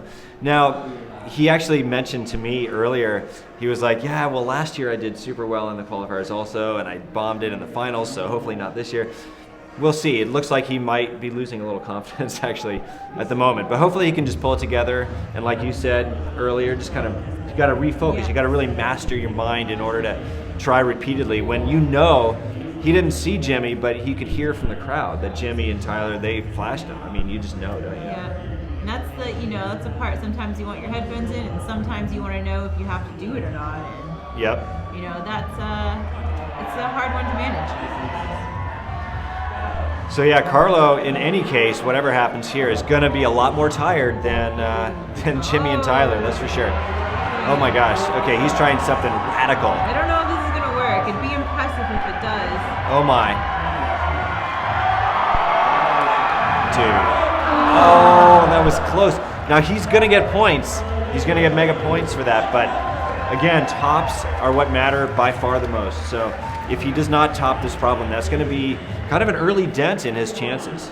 Yeah. Because presumably, these problems are going to get harder, aren't they?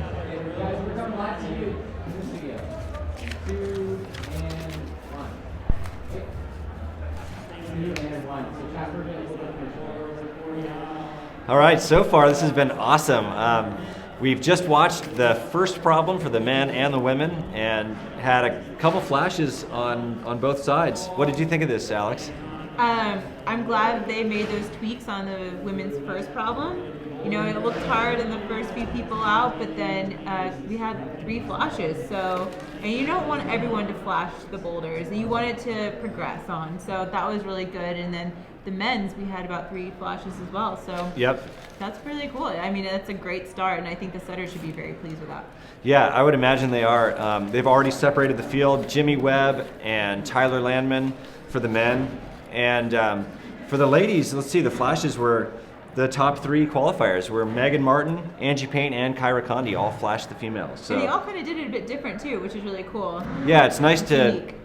to have a little creativity for the climbers as well. So yeah, Different styles, and you know, I think that'll play a big part in the next climbs. And you know, there's going to be a few different styles, some technical and some more powerful ones. So I mean, anyone's game right now.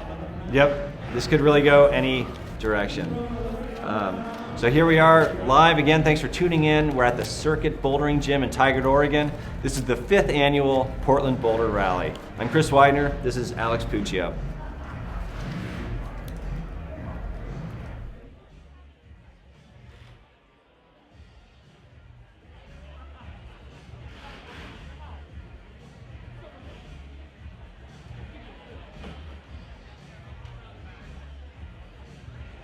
Great time to refill up on beer, get limber, some oxygen to your brain. Maybe go get a kombucha. Those things are delish. I'm gonna.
get limber.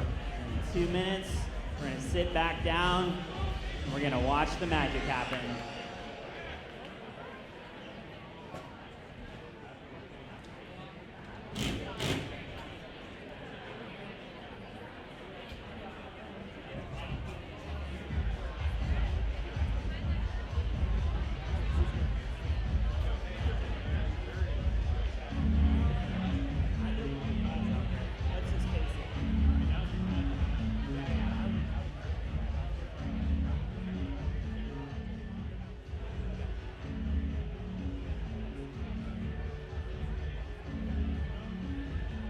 I can see it in the look in your eyes. You guys are starting to play favorites. You guys are getting favorites. You're cheering extra loud for them.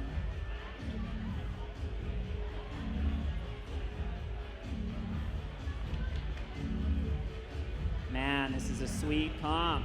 Thanks to Adidas Outdoors, Evolve, Mountain Hardware, Petzl, Boreal Anti-Gravity, and Santa for making it possible. And all these, the work from the setters. Can we just give it up for all the work from the setters? Did you guys see how many boulder brums they made for you that you got to climb all morning? Yeah, that was kind of a lame applause. Let's try that again, guys. For the setters. They worked their butts off. They were working for a whole week to make all these boulder brums for you. And then you get to come in tomorrow and just climb them all? That's the most you can give them. Okay, we'll try that one again later.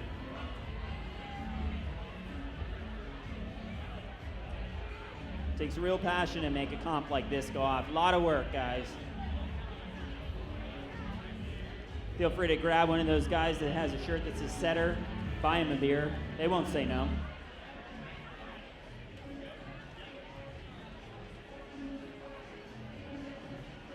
And to you guys, there's 600 people just in the front of this house right now coming out for some climbing entertainment. Man, is climbing growing.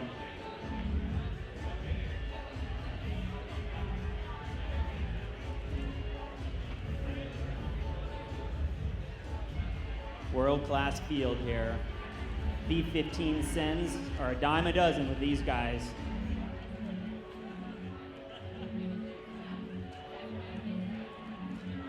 They all got badass sponsors that help them out, help them come to these events. They all use the good gear. Hey, there's Josh Larson, one of our setters that gave you guys all the magic that you wouldn't give him an applause for earlier. Yeah, just save that applause. We're gonna give him to do it a little later. We're gonna try that again.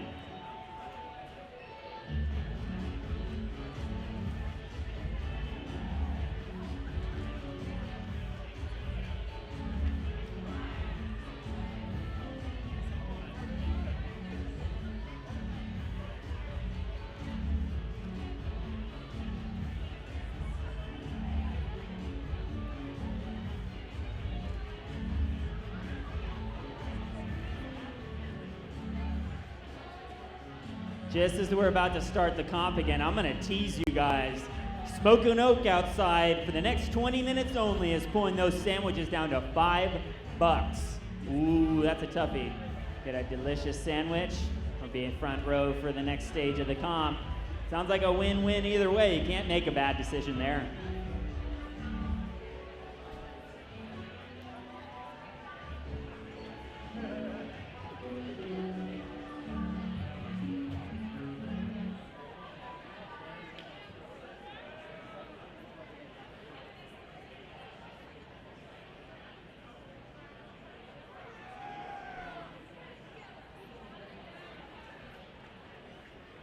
Kind of a fun story. These comps aren't just for the pros, they're for you guys. You guys got to climb way longer than they did.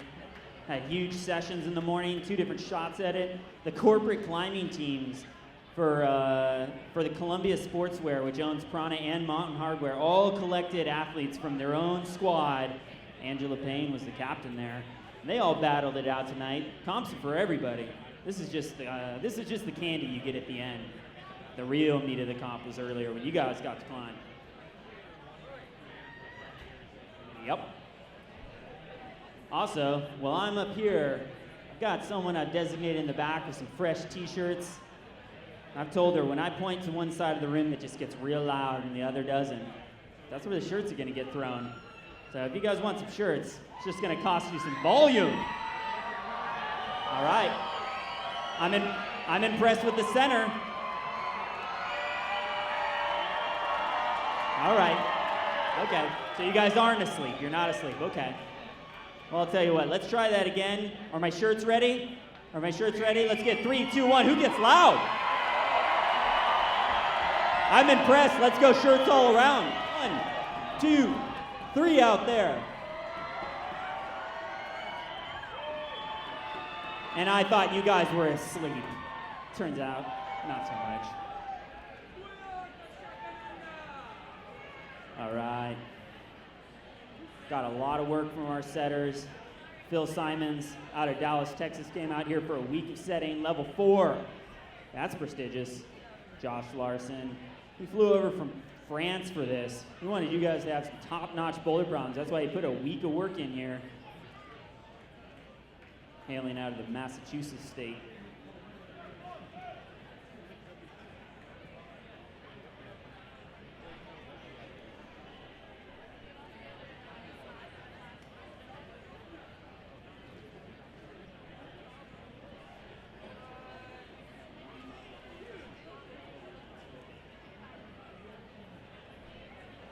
All right, guys, we are just about ready. So I just want to prime those vocal cords. Let's see if we can give some more shirts out if you guys are willing to get loud enough. Not hearing anything over here. Let's see 2 shirts to this side. They came up big. Okay, ladies out of shirts. So I'll tell you what, I'm going to do my best to get you guys some more shirts going. Make some noise if you want me to get you some more shirts. All right. All right, we are ready. The setters have done their work. Ladies, men's field, let's get ready. All right, so we'll reiterate that the tops are what's most important in this comp. So when a competitor finishes a problem, both hands controlling the last hold or the top, that's what matters most. So these competitors are competing for $10,000.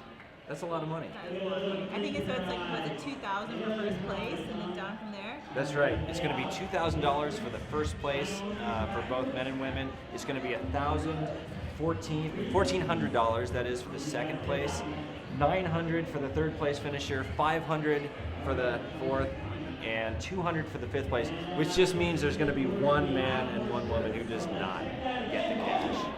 That's a lot of money on the line. Hard to miss out on that right now. So I know. Yeah, poor Alex is like, yeah, I probably could have won again. You never know, but I mean, as a professional rock climber and doing long competitions, it's something that you try to look forward to, and it's one of the things that I am, kind of said I'm missing out on is the competition experience. I love doing it and potential making more money this month. So. Yep, and unfortunately, this month instead of earning all this thousands of dollars, you're paying that to the surgeons. Exactly, right? So you had ACL surgery, is that correct? Yes, I had an ACL injury, and it was complete tear, so they did a patellar graft, my own patellar, and then they put a stitch in my meniscus, and I guess my MCL, they said, was almost completely torn, but luckily it was still holding on by a thread, so it was able to reattach itself. Wow. That's amazing. And this just happened this summer, right in June, warming up at the Vail World Cup, is that right? Yes, and it's one of those things that did a sideways dyno, fell on it funny, I slipped off the hold and caught the inside of my left leg and just heartbreaker. Went out to the side, and it's one of the things that you hear it and see it happening to other people, but you just never think it's going to happen to you until it does happen to you. And no matter if you're a professional athlete or you're just walking down the street, I have known people that it's happened to, just anyone. And it's kind of the weird thing about it. So it's just the right angle and the right twist or something at the right time, and the surgeon said it just really unlucky. And also absent tonight because of injuries, Nina Williams from Boulder was supposed to be here. In fact, we thought she'd be here as late as yesterday, but she tweaked her shoulder a couple weeks ago and just didn't want to risk competing with that. Yeah. So Nina's out. Daniel Woods was also supposed to be here. He doesn't quite have that good of an excuse. Well, he kind of does. He's in Norway sending 515, and apparently he's working on a project that he didn't quite finish, and he didn't want to come back for PBR. He'd rather send another 5:15. I can see that, and he's done that on other competition, other occasions. But I mean, everyone has different priorities, and for him, it's whatever you're psyched on at the moment. And he's climbing outside. He's over in Europe, and that's a pretty good excuse. I'd say it's a good excuse. Yeah, for sure. And actually, Daniel did not make finals here at this comp last year, which was surprising. Yeah. Do you know what happened? Do you know why It was like, I know him and Michael Rourke both didn't make finals last year, and they're some of the strongest guys in the world, and it's one of those things that just happens, and not always the strongest does the best. Yep. So here we are again. We're doing the reverse order from qualifiers. So this is the second problem, and you're watching Dalton Bunker right now. He's an amazing kid from Salt Lake City. Him and Nathaniel Coleman, they train together, and they're coached by Kyle O'Mara, and he's a great person. Kyle's a great coach, and he's one of Joel, my boyfriend's best friends. And oh, cool. So it's it's pretty cool to see all the different coaches, especially when you go to the competitions. And being a coach myself, it's we all get together and joke around, and it's quite fun. And those kids are amazing. So yep. This boulder looks cool. Actually, I didn't get to see this when everyone was forerunning them. It wasn't up yet. They had to change some holds out, it looked like, between the men and the women's climbing. Yep. Kasia Pietras. Coordination dyno. I bet Megan Martin will do really well on that coordination jump. She is amazing at jumping, especially from all that American Ninja Warrior. Yep. That really gets you ready for all the coordination and jumping, and that's right. It's pretty awesome to see. I bet she'll fly through it. Oh, that looks like another kind of coordination. Kind of blind around the corner. Blind. So close. Closer. She's getting closer.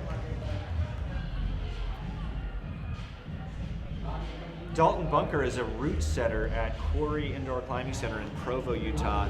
I can only imagine that being a route setter would help you envision what was in mind when these problems were set. I don't know. What do you think?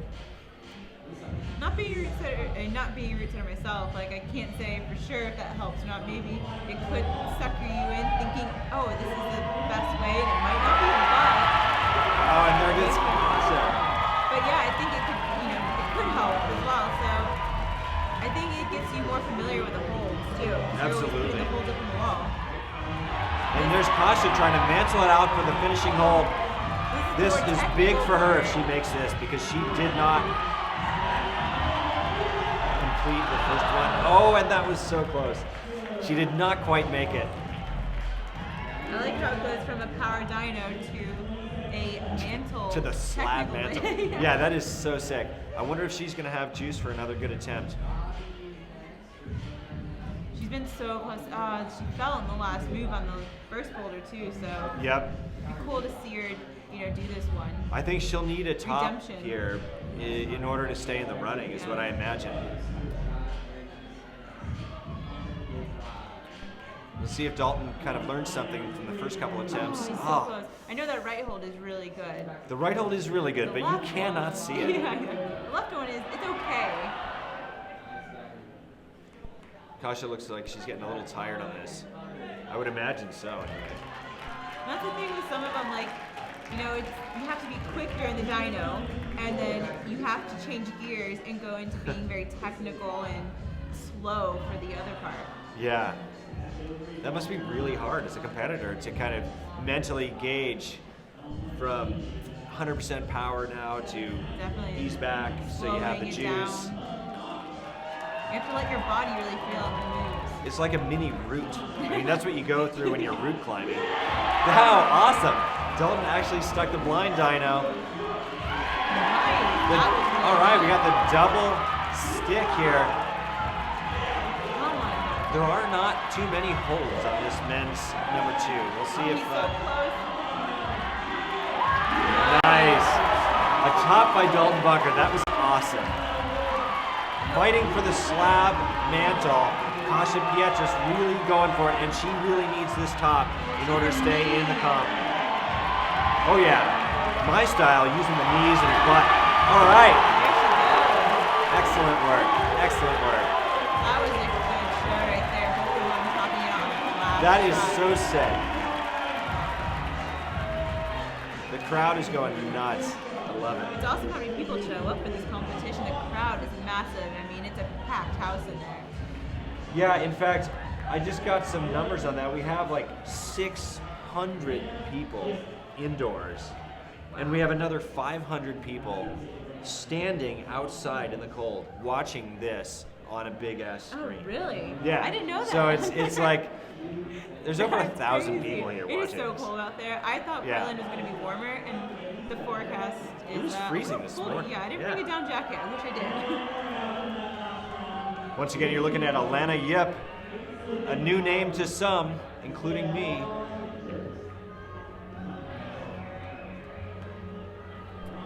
And Kai Lightner, known for his route climbing, not his bouldering. See if he can tech his way through this. He'll probably just be able to reach that jump. That'd be pretty cool. Oh, he tried, maybe.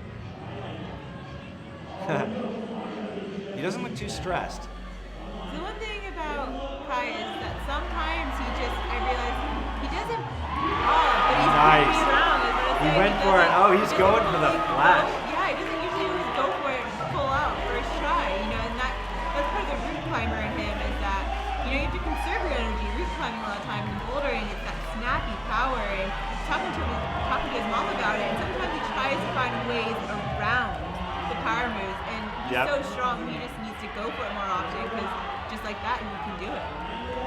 So both competitors right now are nearing the top, painfully close, but struggling to make the final inches to the top. And there goes Kai. Not a surprise. Looks like he almost reached his way to that top. Didn't really have to jump that much. God, this mantle for the ladies is looking really tricky. I know, if you're wearing shorts, you're like not using it. I mean, you'd have a big bruise on your knee after that.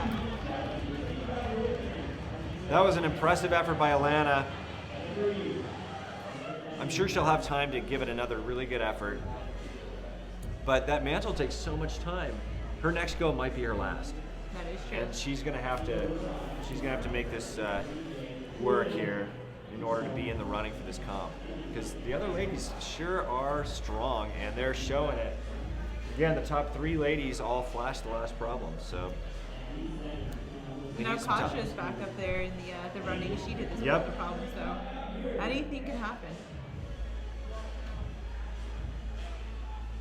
I can't see the clock, but I'm guessing she has, what, 60 seconds less? Now she's doing that resting period that we talked about where, you get to the top or you get, over halfway, you want to take a good rest before you give it one of your last tries. Alana Yip stepping up to the wall again. This is almost certainly her last effort, I would guess. Making that opening sequence look easy now. I know, that dyno, that's a really good way to do it. Oh, and now She's trying a different strategy, huh? I don't know if this is better. It looks really scrunchy. And her right foot is on nothing. It's I know. Just smearing on the volume. And we said earlier, they're not that good. No. They're even bringing in a spotter for this one. Oh. And this move is like tiring her out for sure. The longer she sits there, no, she is. Shoot. So, yeah, so far Alana is the only woman, I believe, who has not topped out. Is that true? No, Lisa Chulich hasn't come out yet and had a chance at this. She did not top number 1. But yeah, tops are most important for these competitors, so they're going to have to be getting to the top of these. It looks like Alana was having a little trouble. And she has 2 more boulder problems, so her luck could change. You never That's know. right. Yeah, so She already. has another try. Oh, she does have another try. Okay. See, the 4 minutes can last quite Yeah, long. she must be getting on at the 3-minute 50-second time. Says. I'll go her first way because there she goes. Definitely was a little bit better. I sure hope she does this because I want her to stay in the running. Makes it more exciting. It sure does. And who doesn't want Alana yet? I mean, why not? Come on. I sure do like the shoes she's wearing. That's right. And she managed to touch the finishing hold a couple times, but just couldn't grab it. There's Alana, folks. And coming up next, local favorite Lisa Chulich for the ladies, and Nathaniel Coleman for the men. I know, they almost forgot about Lisa. I know, totally. Only the locals, forget about the local. Or they're saving her for last. So we'll just give a shout out now to the route setters. They've so far done an excellent job. The head route setter is Royce Porter. We also here at the Circuit Bouldering Gym in Tigard, Oregon, we have Shane Harris, Cody Hawley, Andrew Spencer, Jess Elizaris, Connor Love, and River Manano. All these folks, plus the guest route setters of John Hughes, Phil Simons, and Josh Larson, Joey Jansen, and Lauren Reynolds.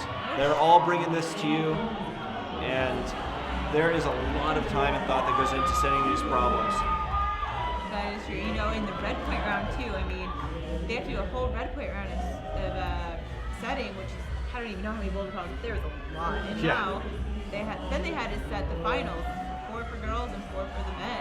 It's crazy. And there's Lisa. This is her first attempt. If she gets this, she has a great chance of being on the podium. I mean, it's only problem 2, but a flash from her, that is amazing. That's going to count for lots of points. That just bumped her way up. It was really cool. She had a little, I don't know if you saw it, but she had a little slip. She was going the way that we just saw the last girl go, and then she slipped out of it and caught herself. So that's pretty exciting. That's amazing. And Nathaniel Coleman also just flashed the problem. We are whipping through problem number 2 here.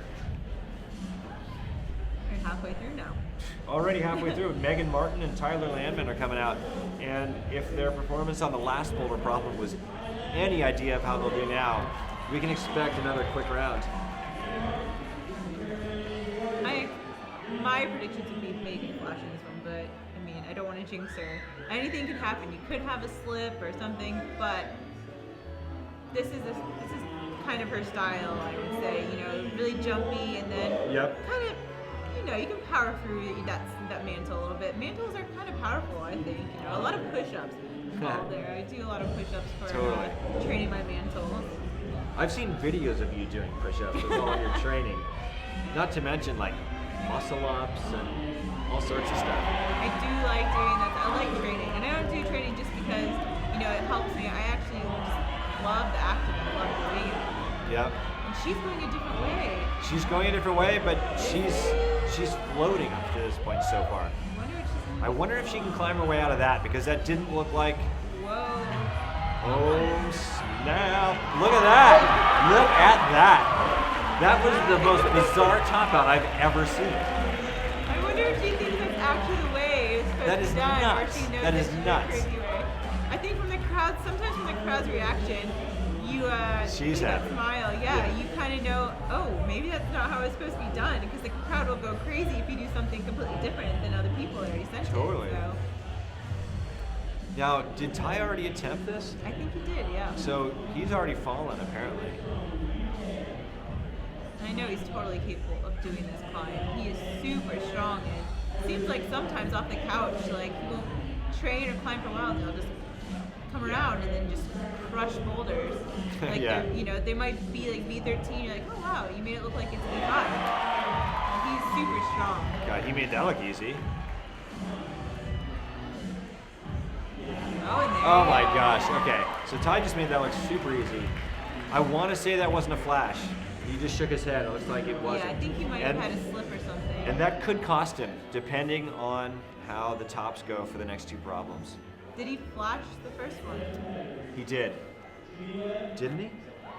I think he It's did. going by so fast, everybody's Yeah. We'll be able to see the scores here in a little bit, so. Yeah. Next time we see the scores, we'll update you on how everybody's actually doing. Meanwhile, we'll just tell you what we think is going on. Yeah, don't get mad at us if it's not right. So. But yeah, already almost through problem 2. That's Angie Payne, 30 years old, been competing for a long, long time. Very solid head, very solid at this. What do you think are her chances, Alex, of winning this cup today? She's always been one of the strongest female boulders in the world, and I know dyno, like I said before, is not her, her strength, but it sounds like she just did it. There you go. And yep. I know she's been working on that, and it's paying off for sure. Oh my gosh. But she is really good at this Oh style right man. here. That is a flash from Angie Payne. 2 for 2. Very impressive. Everyone's been doing the top in different ways, slightly different. So and sometimes it, helps if you like those types of moves if you're a little bit more flexible, and if you're not flexible, I think she found another way around, kind of doing it with a knee up, kind of like Kasha did. So that was really cool. Jimmy Webb working on this sequence here, and what happened really quick is he did slip off, which I might add was his first fall in the last 2 years at this competition. Wow. Last year, Jimmy Webb flashed every single problem. He left the ground 4 times. It looks like he's feeling a little bit of pressure right now. He's not quite sure. He's going back and forth about 4 or 5 times with that left foot. Yeah, it's actually, oh my. What is he trying there? Yeah, it's surprising to see Jimmy struggle just because he almost never does. Yeah. Like I said last. It's kind of cool to see though too that he's human like the rest of us. We all struggle on stuff at the same time, and it's nice to know that no matter how strong you are, everyone has a weakness. We're all human, so. Yep. Now I'll remind you, Jimmy is the champion from the last 2 Portland Boulder rallies, so I think a lot of people expect him to win. And we did not see him fall last year. He was the only person to flash all 4 problems. In fact, the next best was one guy flashed one of the problems last year, and he just flashed them all. So it's a little surprising, if not interesting. It's kind of fun actually to see Jimmy struggle a little bit. And I think he's feeling the pressure because competition, like everyone gets stronger and stronger. And sometimes at some competitions you get kind of lucky if the boulder pumps are your style. And if they're not your style, then you can be a little unlucky. But I feel like he can really do this move, and for some reason he's not wanting to commit to the little blind dyno. I bet he would stick it really easily if he did it. Well, and speaking of climbing styles, I'll borrow a line from Brian Runnels, climbing narc, who did this comp the last couple of years commentating, that pretty much climbing seems to be Jimmy Webb's style, right? Thanks for that one, climbing narc. Wish you were here, bro. But you have me, so it's okay, right? Oh, that is, trust me, you're way better looking than Brian. And I'm glad you're here next to me. We'll see what happens. I wonder if he's going to commit to the blind dyno. What do you think? Oh. God, his feet. He's just, here you go. Okay. If he tried it, you know that he could have done that first try. And he knows that he could have done that first try. So see if he can just keep it together now, because his time is running down and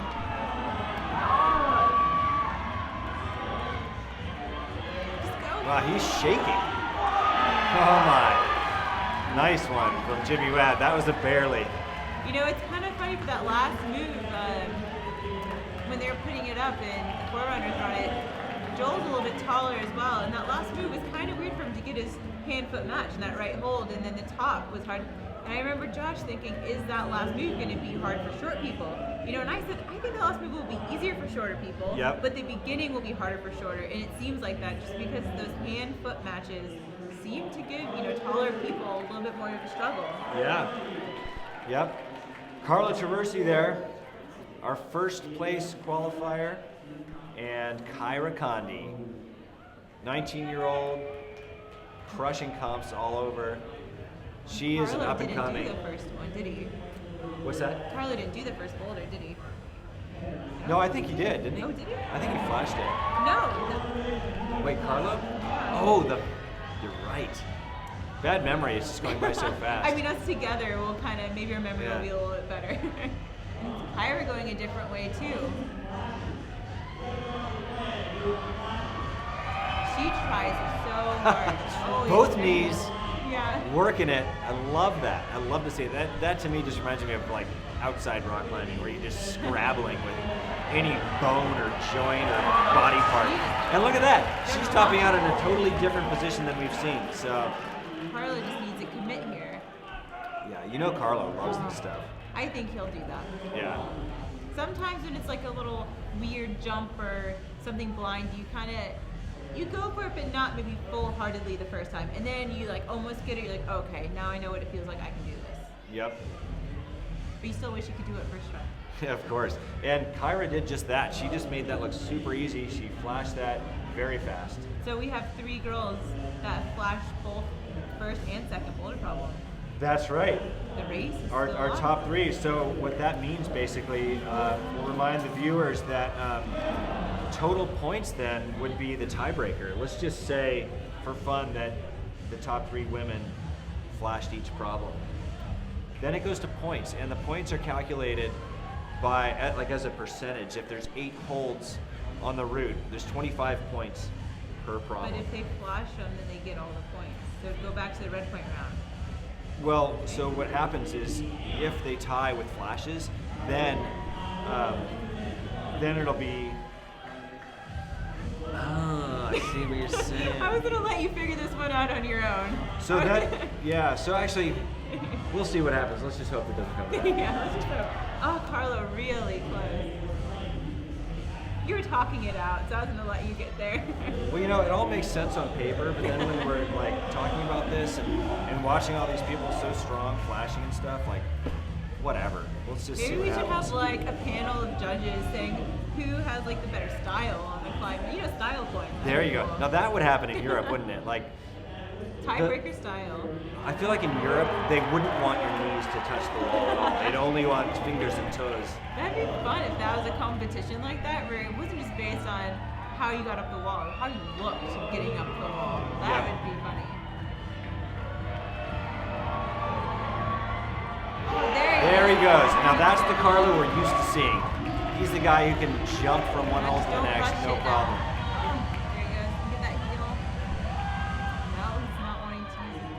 So yeah, let's hope that Carlo does a little better in this one. Look at that. Shortest male, I believe, and he just reached all the way to the top. That was awesome from Carlo Traversi. He's back in the game. He is. I think 2 or 3 guys potentially did both the boulders, but there's 2 more boulders to come. And we saw Jimmy struggle on that second one, so what if one of the other 2 are not his style too? So yeah. So we're already halfway through. It's hard to believe. There's the score now. So 100 points total available here in this comp.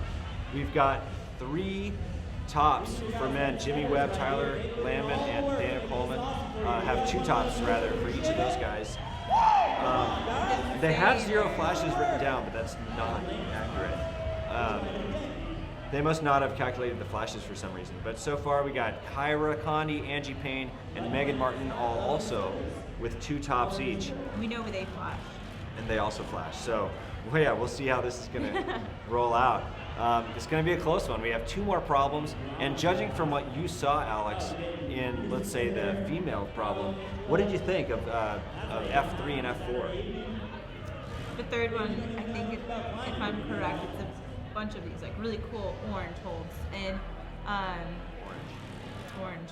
Pretty good. They stand out on the wall. It looks really cool. It was a little more tricky in the beginning, and then it had some power moves at the end and some cool volumes, those slippery black volumes. And I don't know, I didn't see anyone try it when they were forerunning it, so we'll see what happens. Yeah, it looks super powerful. I wanted to get on it. I was like, oh, I'm sure you do. It must be hard to just be sitting here. And well, for one, because you're next to me, but also because you're not competing.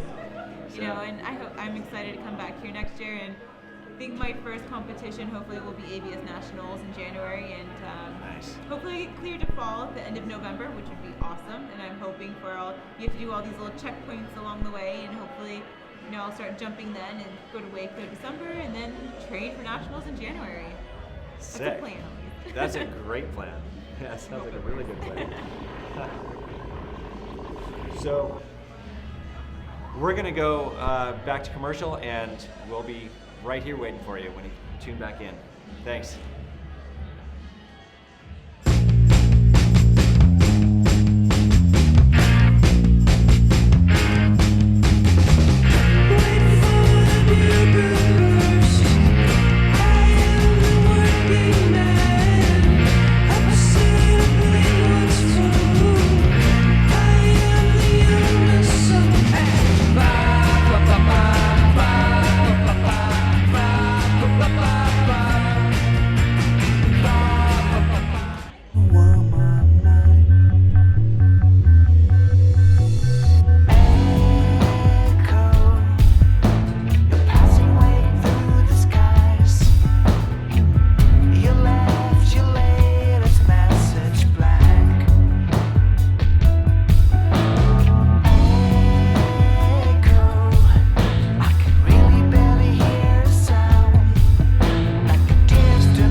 outdoors. They were outside, Evolve. They had shoes. You can try Mountain Hardware. They brought out some amazing athletes. That's why Angie's here.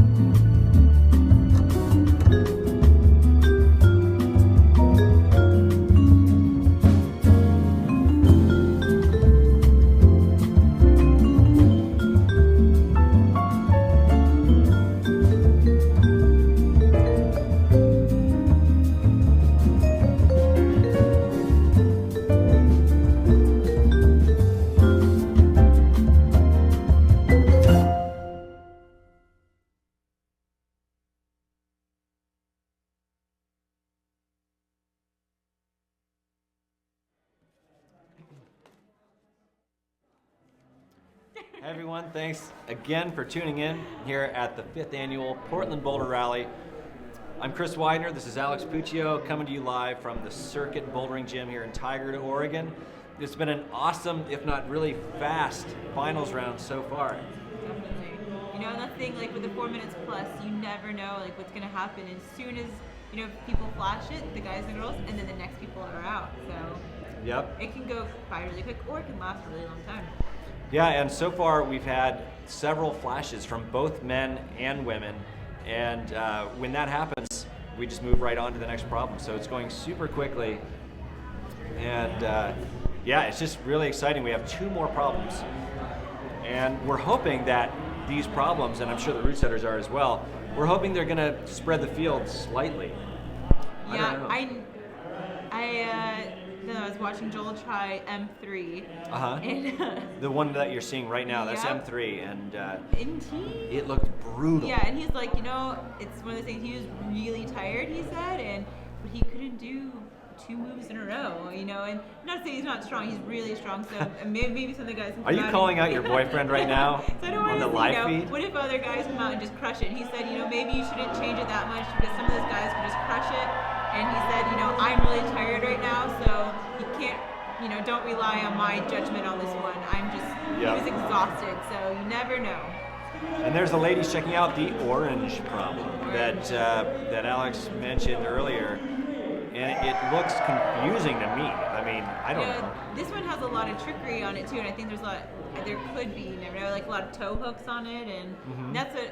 So when I was looking at the climbs when I was out there earlier, I definitely go up to them. I was like, oh, I want to read the climb and what I think they're gonna do, and then actually it's cool to see them and see if they did what I thought. Yeah. So all I can do right now, I guess. Anyways, Totally. I'm commentating, so. You're doing an awesome job. I'm so glad you're here. So the competitors, again, they'll have 2 minutes to check things out, share beta, or not, if you're Alex Puccio. Hey, I do share most of my beta, but sometimes I remember there's in competitions where, you know, if the ret's right there, that some of the competitors wouldn't, you know, mention, oh yeah, there's the ret, even though it's obvious that it's on. You know, so it's funny that I really feel like that most of the competitors will give a lot of the beta, you know, like left hand here, right hand here, I think I'll do this or I think I'll do that, But you won't mention like the secret knee bar. yeah, they see that. There's a, you know, and I actually would mention all that stuff, and then I realized in the competitions that some of the competitors wouldn't. So then I started thinking to myself, maybe I shouldn't mention everything that I find as well. You know, maybe just the gist of the climb, but I wouldn't mention if I think there could be a little secret to it. I don't know. I wanted to play the game. Cattiness breeds cattiness is what I'm hearing, Alex. Yeah, I have to play the game a little bit. I mean, some people don't like to share their bait at all, and they just look at the climb by themselves. Yep. You know, and I think that can be a really good thing as well. And I think you should be confident in your own climbing ability. And like you saw, all the other girls, they topped out the climbs very differently. So you never know. And that's the thing. Like one beta will work for someone, but then, you know, if you ask someone else's opinion and they give you their opinion, Absolutely. then it can hose you on the climb. So you never know. Trust me, I know. My wife and I share beta all the time on climbs, and we almost never do a climb the same way. It's kind of insane. It's still fun to share beta, but it doesn't always help. So 2 minutes also just isn't that much time. I mean, it's not like they go out for 2 minutes, share beta, and they know it. I mean, they still it's kind of a guessing game in a way, right? Oh, yeah, Because you really do not know how some of these holes are going to feel until you're on them, until you're going for it, until you're jumping for them in some cases. Yeah. 'Cause sometimes you've never been on that hold before, and sometimes you just don't know how it's going to feel until you actually are able to grab the hold. Here goes Dalton on the first. That Dalton move bunker, is really hard. and that's the move that Alex was talking about. Joel Zur was attempting that earlier, and made it look hard, just like Dalton just did. Yeah. And here's Kasia Pietras on the orange route. Now, being a burl master, I would expect her to do pretty well on this. Is that fair to say? What do you think, Alex? As long as she's not super tired. Good she point. did give a lot of tries on the first and second boulder, but she just. Oh my gosh, I can't believe she's holding on to that. Oh, yeah, she tried to go for the orange hold, it looked like, and just missed it, but stayed on for at least a few seconds longer. Yeah, that was impressive.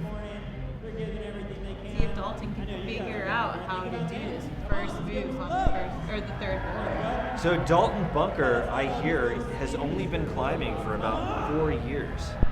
That's what I heard too. I don't know for sure, but That's kind of insane. I mean, when I had been climbing for 4 years, like 13C didn't even exist. I mean, you've been climbing for a long time. I'm You're afraid I ancient. just No, I'm afraid I just aged myself. But God, 4 years and he's doing this stuff. That's awesome. How long have you been climbing for? Alex, I've been climbing for about 27 years.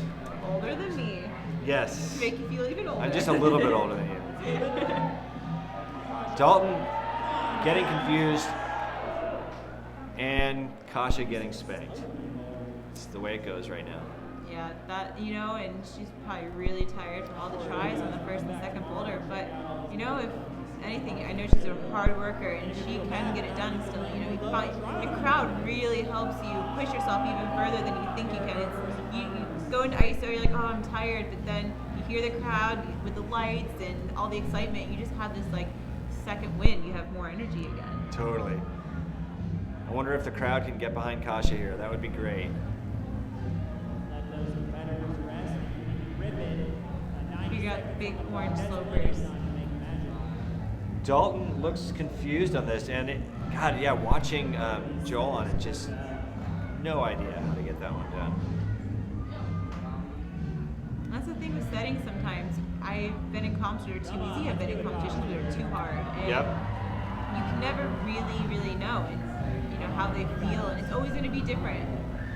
Well, and I imagine it'd be very difficult to walk that line too for setting the proper difficulty for different heights of competitor. Yeah, that is true. I mean, that's got to be how do you set for both Kai and Carlo, for example? And good. I think that's why I say when you're shorter, you have to feel to jump and kind of that raw power. And when you're taller, you have to, you use your length, but then you have to be able to, that's the way I thought it could go, is left hand and then match it. That's sick. I'm glad he did that, so. That's a super hard move he just did. This is awesome. I really am curious to see whether he'll be able to do this. These are really bad. Come on. Oh, it's super strong. Kasia going. Left hand. That was an awesome effort by Dalton, despite my earlier bumble with scores. Basically, he's going to make some points there the higher he gets. So if he gets further than someone else, that'll all count in his point total if it comes down to that. But again, topping out the boulders is the most important part, and he wants that bad.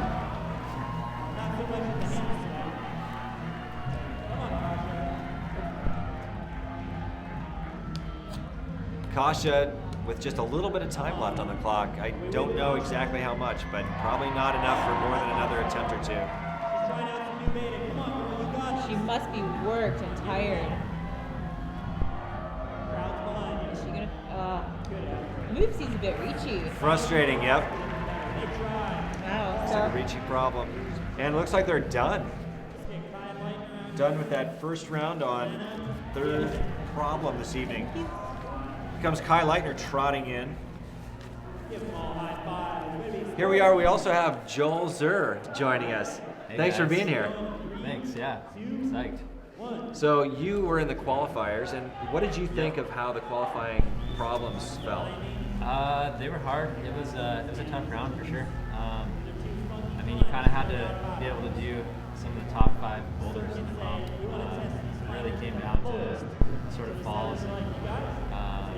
Most of the guys that are in finals did a lot of the top 5. So yep. It was hard. The field was stacked too, so totally, yeah. It always makes it rough, but it was good. I had fun. It's a great comp. So.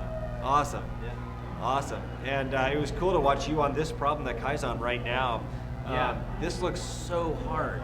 It is, yeah. This is definitely one of the harder finals boulders that I pour in. It's like Kai. I thought that could be the beta, that heel toe, when I was looking at it. I was like, wow, that'd be super cool. God, he is a long guy. Yes, he is. There's a lot of limb going on right there. Oh, I wonder how Carlo's going to deal with that. How did this problem in difficulty, Joel, compare to some of the stuff you climbed or attempted in qualifiers? It felt a bit more physical than a lot of the boulders I tried in the qualifiers. Part of that could be that I'm tired from the round. Oh, I'm sure, because you climbed straight for 3 hours and then got right on these problems. Yeah, but no, it's definitely a very physical boulder. And when I was talking with Josh, one of the setters, he kind of made it seem like he was okay with, basically if one of the guys does it. Yep. Okay. One of the harder boulders for the guys, and they're expecting it to really be tough for these guys and really challenge them more than the first two. And hopefully we can see someone get through it. That would be really rad. Now, it's tough. If you had to guess on a V grade, just for reference here, I'm just so curious, how hard do you think this would be rated? Man, if I had to guess, probably around the V11 range. Yeah, I would bet. Which isn't like, when you think of that number in comparison to how high the range goes for V grades, it's not super high, but in on-site comps, like V11 is pretty tough, especially after a round of climbing. Oh my gosh, yeah. You don't see that. Even in World Cups, you see, like, I know for the women, it's usually around like V5 to like V9, and the guys are anywhere from V7 to like V10 in the World Cups. And it's just that having to, you have that 4 minutes, and having to figure it out then, and already being tired, and the pressure. Yeah, exactly. Yeah, I can only imagine that. Alana Yip almost making the reach to that, what looks like a decent crimp. Looks like a heartbreaking move there. Did you get a chance to try this one, Joel? Yeah, I did actually. This one was a bit more challenging for the women as well. It's got some pretty shouldery moves. That hole that she just fell on, that Alana just fell on, it is pretty good. So it kind of backs out for a second, but then it gets real shouldery. So I think it'll be cool to see these girls get up to those last few moves. V rating for the girls' route? For that one, I didn't really get through the whole thing, to be honest. But maybe like in the 8 to 9 range. Okay. I guess, Yeah. So. Which, again, is super hard after all of the climbing they've already done. A lot of these competitors have been here now for almost 12 hours. So it's a long day, and there's Kai grasping at straws. I think he shoved a digit in the hole of the bolt hole or something. I don't know what he just did, but it sure looked kind of desperado. Man, did you guys see him on the second boulder? Yes. It looks like he levitated over the face. Oh my gosh, that was amazing. It's such a joy, to watch Kai climb. I really like seeing the second boulder, how you and I said that the last part would be easier if you're shorter, which it showed it. It's like that hand-foot match. I mean, Carlo even kept his feet on. I know. That's pretty impressive. This is impressive that Kai is getting up there so many times in a row. And that sport climbing is coming out. He has all that endurance. Oh, and both competitors so far stymied by the third problem. And time's up, isn't it? Look at that. That went fast. Okay. So we're starting to see a separation now. Definitely. Both Kai and Alana kind of got powdered on that. So we'll see what happens next. Next up, we're going to have Lisa Chulich and Nathaniel Coleman.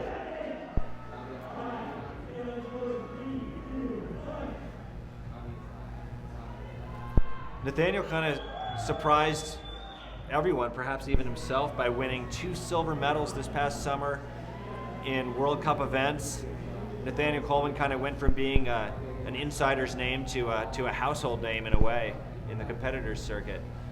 Yeah, and I think he's top. Is he 5th in the world ranking or something? He's top 5, I think. I'm not sure exactly. In the world. In the world for That's Boulder so in the sick. World Cups, and it's really impressive. And he wasn't actually even going to go to the World Cup after Vail, and I remember talking to him in Canada after he did really well, and then again in Vail, like, you should go to these competitions. Like, you can be, top in the world.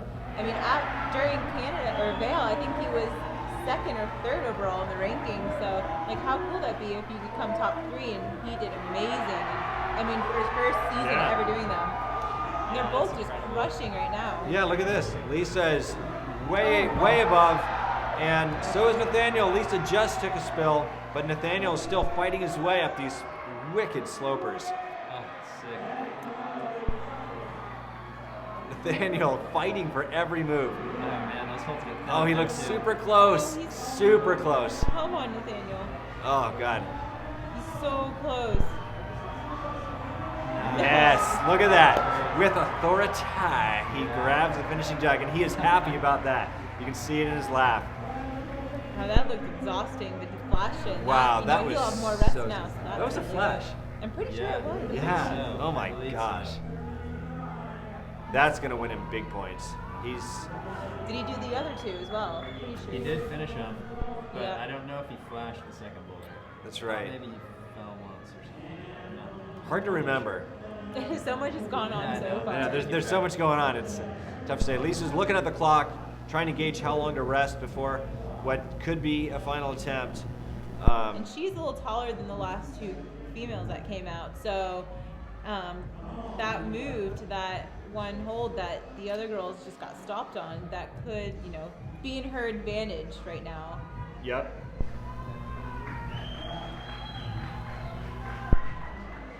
Lisa is 23 years old. She's 5'7" with a plus half an inch ape index. So she's definitely got the height. See if she can pull through this complicated sequence. I'm pretty sure she does a lot of sports modeling too. I think this is, seen her on a commercial recently that she did. She's fighting now. Yep. For these outdoor athletic women. It was really cool, and I mean, that's an awesome job as well as being a professional rock climber and sports modeling. No kidding. Yeah, she does it all. She's a Portland local too, is that right? Yep. Lives here in Portland. Competing in front of the home crowd, it's always a treat. Totally, yeah. I know she was really excited about that. Looks like she is going to have time for another attempt. I imagine she'll run it out until 3:58, 3:59, get on, and then she can take her time. Conserve as much as you can. The audience just left in suspense. While we're waiting for Lisa to get on, I'm just going to thank our sponsors super quick. Our premier sponsors are Petzl, Adidas, Boreal, Anti-Gravity Equipment, Mountain Hardware, Evolve, and Sanuk. Thank you guys so much for supporting the 2015 Portland Boulder Rally. This is our 5th year and our biggest year. And we have over 430 competitors that were fighting it out today for these last spots. And we have over 1,000 people in the audience. So this is a really exciting comp. 430? 437 was the number I heard. That's how many people competed, including the youth. Oh, come on, Lisa. Oh, that was so super close, super close. That was a great performance. Awesome effort from local Lisa Chulich. Here comes Kai Lightner and Megan Martin. There's that smile again, always smiling. The American Ninja Warrior, Megan.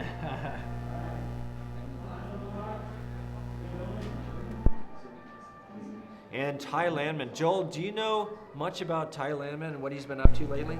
Yeah, he actually, we climbed a bit this summer. He was in Boulder for a little while. But Ty is actually he has been applying to med school.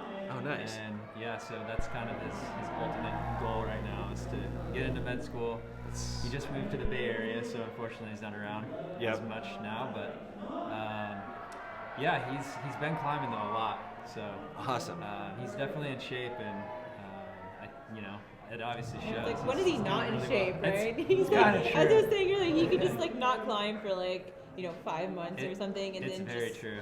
Dude, I feel like all of these skinny white Brits can just pull down on anything. Like they have this secret power source. Like, yeah, I know. It is crazy. They are. He's funny. He's got a very unique style too. Yeah. How would you describe it?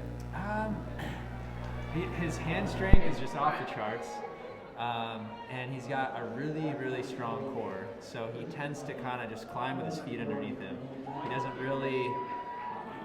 Unless he absolutely needs to, he doesn't really take his feet out to the sides, doesn't really do any fancy like heel hooks or toe hooks. He kind of just climbs boulders very straight on. Megan is having a lot of problem with this third climb, and she is a little bit shorter than Lisa Chulich. I think she's around 5'5", 5'4", somewhere there, and because she's only slightly taller than I am, and she's getting stumped on this move. So I mean, I think Angie might be a little taller than Megan, or around the same height. Yeah. Angie is 5'5" and Megan's 5'4". So yeah, let's hopefully Megan and Angie can get up this climb. I mean, I bet if they did that move, they'd just absolutely kill the top. Yep. Especially Angie loves those crimps. So. Totally. Her, Lisa, and Angie were all tied before this boulder, weren't they? I think they all three flashed the first two. Is that right? Lisa did not do the first boulder, I'm pretty sure. It was only. Oh, she didn't. It was Megan, Kyra, and Angie that flashed. Oh, it's Kyra. Okay. Those three were tied. Yep. Oh, and there she goes. And there goes Megan. She did get that hold you were talking about. Let's see if she can squeeze her way up these volumes. Nice. And one thing about Megan, with her training, I'm definitely see her becoming more and more technical and using her body so much better. And that's one thing she's like gaining a lot of. And that is amazing. Oh, shoot. That left volume just slipped out of her hand. Yeah, all three of us up here are Boulder, Colorado locals, so we're secretly cheering here for Megan. Angie's maybe not so secretly. Angie's definitely another Angie Boulder. For sure. Yeah. Yep. Local. There's a lot of people from Colorado at this competition. I think Kyra's living in Boulder now too. No, she was for the summer. Oh, she's back in college right now, but she does come to come to Boulder for a lot of her winter break. So yeah, it's like epicenter for training and climbing. Yeah, no kidding. Oh man. So a little surprising maybe that Tyler's not. Yeah. I don't know. What do you think? He's typically pretty good on slopers too, but yeah, I don't know. Maybe he's letting it get in his head though. I definitely, when I looked at that men's 3, I thought it could be like a big guy's problem. Yep. I thought Nathaniel and Jimmy were going to destroy it, and I thought that the other guys were going to have more of a hard time. I thought you had to be really powerful and a little bit bigger. Kind of. It would definitely. You could be shorter and do it, but it could help you being taller. Sure. Now Tyler is 5'9", so I mean. He's not exactly short, but he's certainly no Kai Lightner. Yeah. See if Megan can control this move out to that right underclang. Oh, no problem. No problem. Come on. There we go. Come on. Oh, so close. And this is the type of move that, like I was saying earlier, that Angie has a lot of body tension, and she's really good at keeping her feet on. So, maybe that move up there, you have to just be a little bit slower and not go to it so fast. Because it's not a bad hold, but it's not a great hold that she just came off of. It looks like Tyler just kind of stomped off. Yeah. a little upset there. Yeah, we'll see how that affects him for the last boulder. Yeah. Sometimes you let it get in your head and it's all over, and sometimes you can pull it back together. So hopefully. I can only imagine. Yeah. Megan has this cool knee bar rest on the starting holes right there. Good thing she's resting on the starting holes. Yeah, she's been sport climbing. Yeah, I have seen her movement. Yeah. So trying to use that newfound sport climbing technique. Oh, there's another rest. Well, and now that she's beyond the clock, she's working on that 4+. She can take the next 15 minutes if she wants to. She can just hang out. What a showman, you know? Showwoman. Exactly. And with those thighs, she could probably actually stay in that position for 15 minutes. Always fun watching our hometown folks crushing it in the comps. Yeah, hopefully there's a lot of Boulder people watching right now. I bet there's, I know Robin's usually watching these competitions. Her and the little kids from ABC that we love coaching. I mean, they're watching their coach right now, so that must be pretty exciting. Yep. I mean, soon those kids are going to be like, you know, out climbing us in these competitions. So. Yep. There's always another wave ready to challenge the. I feel like we're starting to see that, you know, sometimes with the newer generation, the younger generation coming in, and absolutely, you know, I want to give, you know, them a challenge as long as I can, because I know I was that 16-year-old girl that came in at one point, so I know it's going to happen again. Yeah, something tells me you still have a lot of domination left in you. I don't know. So. You know, I hope so. You never know, but I definitely love competing, and you know, want to always keep on doing my best. These young guns are just lighting the fire a little bit. That's right. Yeah. Lighting a fire under you. Telling Megan and Angie, keep it up for us older right now generation. Can't really say we're old, but you know, competitions, like I was having this conversation with Lisa Rant earlier, that you know we are essentially the, you know, older generation right now. It's kind of funny in the competitions when you have people like Kai and Megan Mascarenas and, you know, little Brookie, you know, Margo, and they're all coming up and so they're strong. All teenagers still. Thank you, Alex, for saying we when you say our generation. I feel honored to be in your generation. Come on, Megan. Looking a little tired, but I think she can do it. She has a lot of fight in her. Oh, that heel pop. An excellent effort by Megan Martin. That was awesome effort. Worst problem, definitely, you know, if a girl does it, it's going to separate the playing field now, because they had both, the three of them flashed the first two, so they needed this. Exactly. So now it's Angie's turn and Jimmy's turn to try to come up here and get to the top of these things.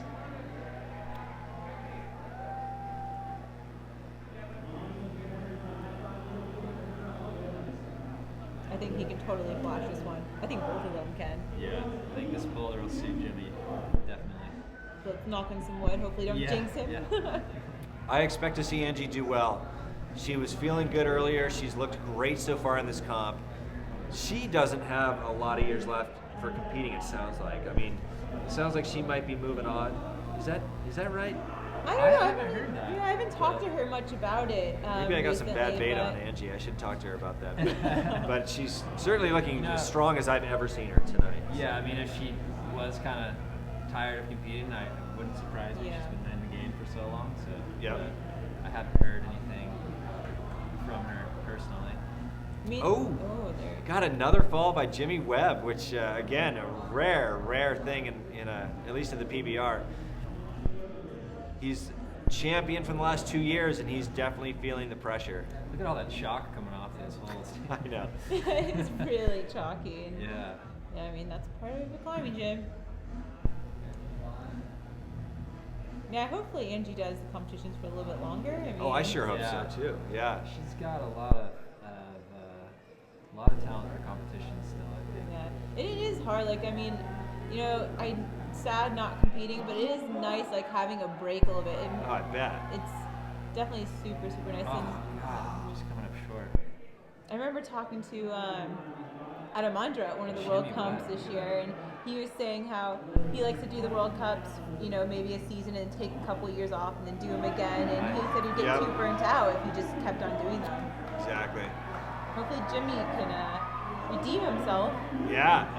He's definitely looking challenged, but man, he sure is getting close. He will have to top this, I think, in order to stay in the game here. Definitely. Yeah, I think so. And look at that. Nice. Makes it happen. He's happy about that. Yeah. He's now fallen, 3 times in the last 2 years at this comp? Oh, and Angie's stuck the hold. Come on, Angie. Oh, and there's a nice new angle on Angie and this problem. She is past that part. Now, Megan got to the next hold and fell going to that side pole. Let's see if Angie can stay tight and grab that sucker. Yeah, she stay really tight here. There Oh, yeah. Awesome. The women's field is separating. I feel like, I said. So sick. Didn't I say if she got to that point, she has a lot of body control and she's good on her feet, so she would. You're absolutely right. Just do that move really easily. Heel, yeah. Awesome. All right. So Angie is now in the lead for women, I think. Yeah. I think it's fair to say. She's the only person to do that boulder so far. So. Yep. Awesome. And so coming up, we got Kyra Condi and Carlo Traversi. How do you think Kyra's going to do on this problem? She's super strong, but she's a little more, kind of quick in her movements of climbing. You said spastic earlier. Spastic. In a nice way, in a good way. So, everyone has their style, and that's what she's known for. I mean, sometimes it works for her. It does, well too. yeah. And other times it's like, if she goes a little too quick. Yeah, it goes a little too quick. It makes like a, slight error, a foot slip or something. Yep. But she's definitely got the strength to do the boulder, that's for sure. Having tried this, what do you think Carlo's gonna do? I think if he can do that first move, he'll have a really good shot at doing the boulder. He's really impressive on slopers too. He is, isn't he? Yeah, really good control on him. The first move is a little big, I think, for the shorter climbers. It looks like he just came off of it. Yeah, Carlo in the background. I think he's got a good shot. Cool. Oh, she just missed it. We'll hope Carlo does that first move. Yeah, and Kyra kind of, just looked like her aim was off or something. I think you actually can't see that hole. It's really blind. Okay. Yeah, so I was that explains it. When I tried that boulder, it's like you kind of have to like remember where it is. Oh, he in the just volume. did the first move. Nice. Yeah. Dude. That's the thing. He is very. Oh no, he slipped. He's super strong. And he went really with his right hand first, whereas the other competitors were going left hand and matching. That was a pretty interesting sequence. Mm-hmm. There she goes. There it is. Look at that pop. Kyra may be spastic, but she's got snap and youth on her side. She does. Absolutely. Yeah, I love it. As long as she keep her feet on right here, figure out what she's gonna do. There it is. She's really awesome. good at she's a good sport climber. So I think that helps her as well. She's got some endurance. And she's Wow, that took like 8 seconds. That was amazing. And Carlo's back up Awesome. already. He just missed it. So I don't know how many attempts Angie had and how many attempts Kyra had on that. They both fell. And They Angie did. might have fallen twice, and Kyra had at least one. I think in any case, what's clear is that for ladies, so far, Kyra and Angie are definitely ahead of the rest of the field. Yep. And I don't know, Carlo's not quite doing as well compared to others as he was in qualifiers. No, I was kind of surprised on the first boulder. I thought he would just absolutely dominate it. Yeah. It might have been a weird reach thing. Certainly, definitely a tricky boulder that first one seemed like. So. Well, Carlo's laughing it off, so that's a good sign. Yeah. Anyway. And some people get, really angry, and I mean, I've gotten angry at boulder problems. I've thrown my chalk bag before. Have you ever thrown your chalk bag at a comp?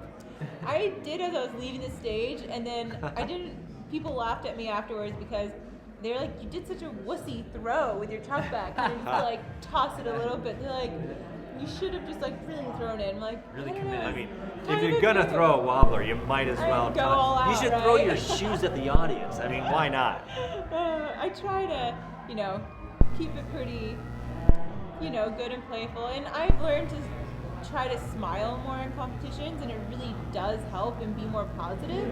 And that's super powerful right there. See if you can finish this up.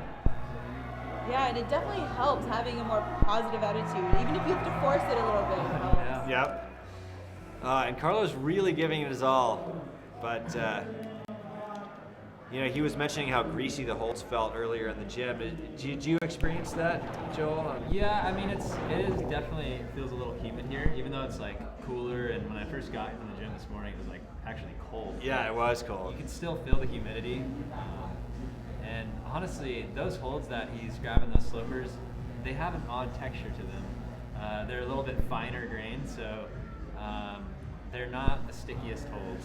Finer grain, aka slippery as hell. Yeah, exactly. Yeah. Yeah, and that's the thing. It's, and some people's hands sweat more than others, but you can't really account for all of that, you know, Yeah. type of stuff. I mean, I really honestly think there's no excuses. It's one of those things that it's like. That's right. It's Everyone's just- playing the same game here. Exactly, and. Yeah. Oh gosh. I mean, and you know, you can be Yeah. taller, you can be shorter. You know, that's what I was saying. Sometimes you get a little lucky or unlucky, and Yep. that's just how the game goes.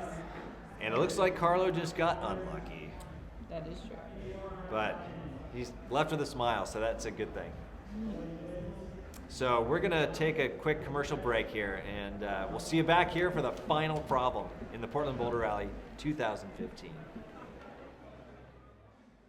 Now I'm a gangster when I'm riding my bike, now that. And I'm a gangster when I turn up the light, yeah that. And I'm a gangster when I'm doing my thing. We got this whole city rocking like, whole city rocking like. And I'm a gangster when I'm riding my bike, now that. And I'm a gangster when I turn out the light, yeah that. And I'm a gangster when I'm doing my thing. We got this whole city rocking like, whole city rocking like. Yeah, I'm a gangster and my city's a fresher breath air. Don't care, I just flipped it, it's there. Forthcoming in new sound with a marvelous talk. I cut it short and down the boardwalk looking for that short quick talk, baby, do that hip hop, strutting in the flip flops, gimme waves out funk, honk honk, I be bad motherfuckers. Practice putting it perfect, work it out your person. To the grass you're seeing outside is so green, oh so fertile that it's all worth the while. Doubts turn into crowds, frowns turn into smiles on the shroud of this newfound power. And through this careful interactions, your surroundings are connecting to you, stretching to this mesh of never-ending endings. Positive reaction, passionate and lasting. Yo, now it's that fire that's hot, double up the block, smashing cola, make shot. I call that Cadillac for what it is, then burn up your spot. On foot soldiers, armies, and tanks, and I'm on this brain. I'll bring your water to your city like I'm swallowing sand. If I only had a chance, I would make you dance. A melody, a beat, ringing here from here to France. Chance no longer needed, stand we so free. She told me not to worry, you're a star, shooting stars fall. Look at me, I could be a movie star. You might see me riding in a fancy car. I could take you on a worldwide flight for you to love me, but that wouldn't be right, And look at me, an independent music star. You might see me playing in a crowded bar. We could talk by the end of the night for you to love me, but that wouldn't be right.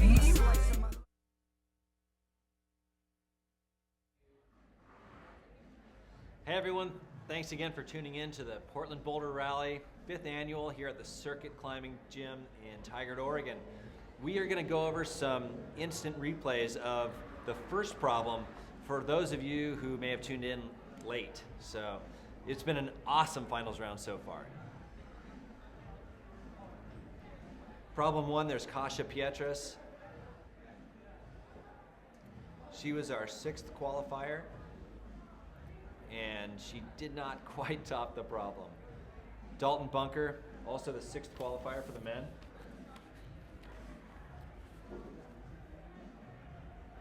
And Kai Lightner, known for his route climbing, was out here bouldering today, and he actually barely made finals, but has been climbing super well, maybe not on problem 1.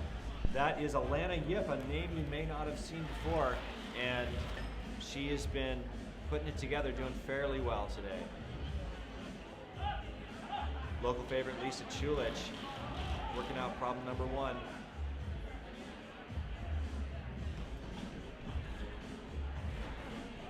And Nathaniel Coleman for the men, our 4th qualifier.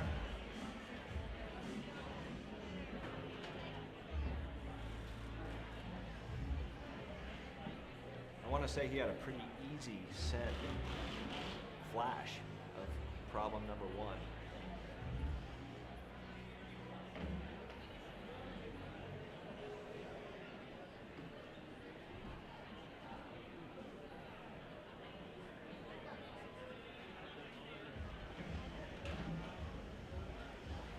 That was our first top of the entire comp so far. Lisa again going for it, Lisa Chulich.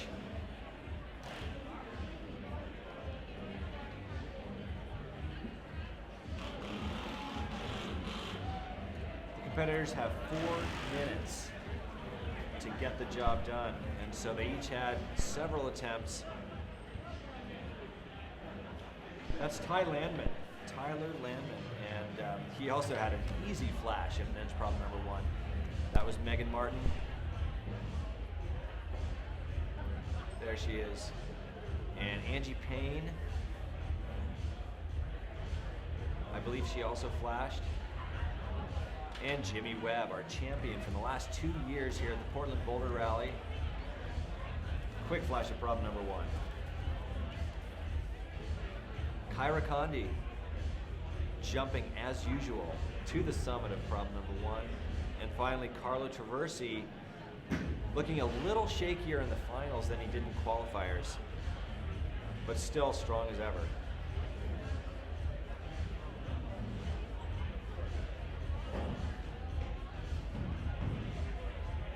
Looks like we're also going to be showing some problem 2, and just going through a quick instant replay of how all the competitors have done. This was a tough one, and it looked like most of the competitors for this female problem number 2 solved the crux a different way. They also topped out, it seemed, in different positions, which was pretty awesome. I hope the route setters are happy with that.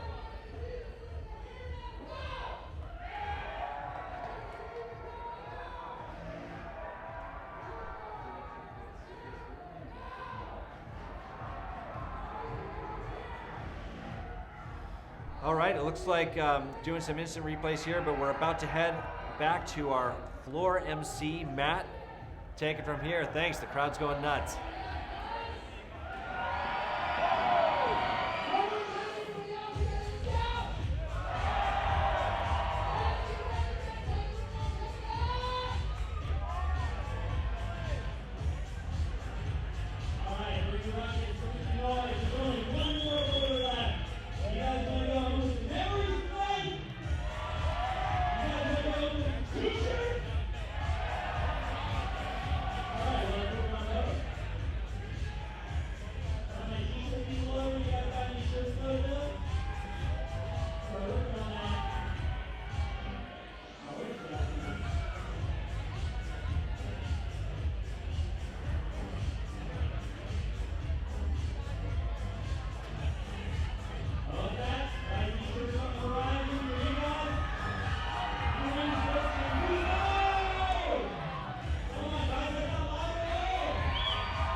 Welcome back to the Portland Boulder Rally.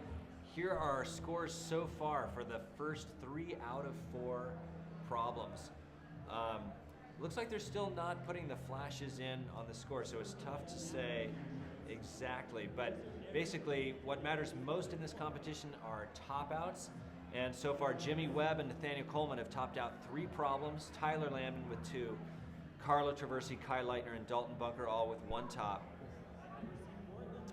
And for the women's, we've got 3 tops for Kyra Condi, 3 for Angie Payne, 2 for Megan Martin, and 1 for both Kasia Pietras and Lisa Chulich. Alana Yip has not yet topped out a problem, but we do have 1 more to go. So we're gonna see how all this pans out. It looks like the top 2 places for both men and women are secured at this point so far. We still will have to look at the flashes to decide the winners. But we do have 1 more problem coming up, 1 more challenge. This is still a quarter of the comp left to go, and anything could happen. So the podium is still totally open. Alex Puccio and Joel Zur were just with me, and we had a great time talking. Alex is out for a knee injury. Unfortunately cannot compete. She did win here last year, but it's really cool that she was here and willing to commentate. Joel Zur competed in qualifiers, and he made it very close to finals, but didn't quite make it in. So he had a chance to help shed some light on the problems that the climbers are doing right now, because he had a chance to preview them, climb on them, and tell us what they were like. Home with vocal cords left So intact, guys. Come on. we're gonna go back to the show here and check out the competitors on the That guy's getting a shirt. final I'm making problem. sure of it. When everybody else was quiet. Not he. Not he. All right, competitors. Let's get out in front of the new boulder. Yeah, love the crowd. Love the crowd. They love you. High fives all around. Fingers of steel. Watch it with those sharp things, guys. You could hurt someone with those fingers. All right. Preview for 2 minutes starting now. Hit the clock. All So right. again, the competitors are going to have 2 minutes. Wonder what the DJ's got. What they're doing is they're all looking at the problems, Like I sometimes said, sharing beta, as Alex Puccio No mentioned, reason sometimes to not. even talk on the ride But they home have because 2 everybody minutes knows. to look at the problems, They try to left it figure all out at their the beta, comp. and then These athletes they are have going to go to 4 bed right minutes away. to They're leaving climb it all them once out they here. come out. So There it's we kind go. of a hectic 2 minutes. It's tough Kid's already to got a see shirt, but with that kind of exactly yelling, he what would have they're gotten gonna do. another. It's really tough to read some of these sequences. This is not like outdoor climbing. This is very three-dimensional. It's reminiscent of some World Cup type problems Sizing with 'em up. big volumes and surfaces Fourth boulder everywhere, and problem it's of the just evening. really Think about how tricky. tired these guys are. So these Come guys on, are I'm trying to tired get in too. as We only much gotta do info it as for they one more can boulder, guys. in just 2 minutes. Got a Remember, stacked field this is for the time both where it's up men to you. and When they're women this working year. out, are we going to do the Portland Boulder Rally in 2016? They're going to look back to this moment. So I think Did the crowd joining like me it? here in a I minute don't know. is We'll going to see. be See how loud you guys get. Josh Larson, one of the guest That dude. setters. And really excited to have Josh in here and help explain a little bit. Hey Josh, good to see you. How you doing, Chris? Great. Good to have you with us. Thanks. So yeah, what was your role with the setting today? I was part of the crew that put up finals along with John Muse and Phil Simmons. Nice. Simons. Nice. Yeah. And so far, how have the competitors climbed these problems compared to what you expected? I think everything is, the guys are climbing as expected. You know, Nathaniel and Jimmy are performing the way we expected and all that, because we figured they were finalists. Yep. Yep. And then the girls, they came out like on fire, you know, flashing 1 and 2, Angie, Megan, and Kyra all flashing 1 and 2, really put down so yeah, we made some last minute tweaks on 3, and I think we got the job done there, and the girls are, it's cool. They Preview really helped is over. Number 3 was pretty cool. Look at our first competitors out. Now, this is going to be the final problem for all these guys. Guys, is What do you Portland a expect to city that see loves climbing and climbing comps? in terms of their performance? No, it doesn't. Like, how many guys are going to top out prop 4, if any? Oh man. How many women? Well, I think both these problems are completely doable. Whether they're flashable, that's another question. I don't know. I would have to say maybe 3 guys on the last boulder. Maybe that's my guess. Okay. It's like a 3 betting man. So the betting man is putting money on 3 guys topping out the first, or topping out rather the final boulder. Yeah. And how about for the ladies? Oh man, it's cool. You'll see that the girl boulder is very bouncy. It really requires a lot of kind of almost a no hands position into an undercline. I can talk about beta, right? Heck no, yeah. Yeah, okay. Yeah, there's like a kind of a no hand stand up that you know you got to just be patient with. And then there's some cool power moves. So it's a cool mixture with girl number 4. Variety pack, huh? It's a variety pack. Yeah, it's really bouncy slab to just power. Nice. Yeah, we were psyched when we put that one up, and yeah. So 3 guys are going to top it. How many girls? Oh man! Just putting you on the spot. Oh yeah. I know it's impossible to know. Yep. And do you predict any flashes? I think I'm interested to see what happens on this boulder here. But yeah, see what the cool beta on number 4 is. You have to. It's an interesting read where you lead with your right hand up high and you fall left hand low, and I think it's a hard read. So. Okay.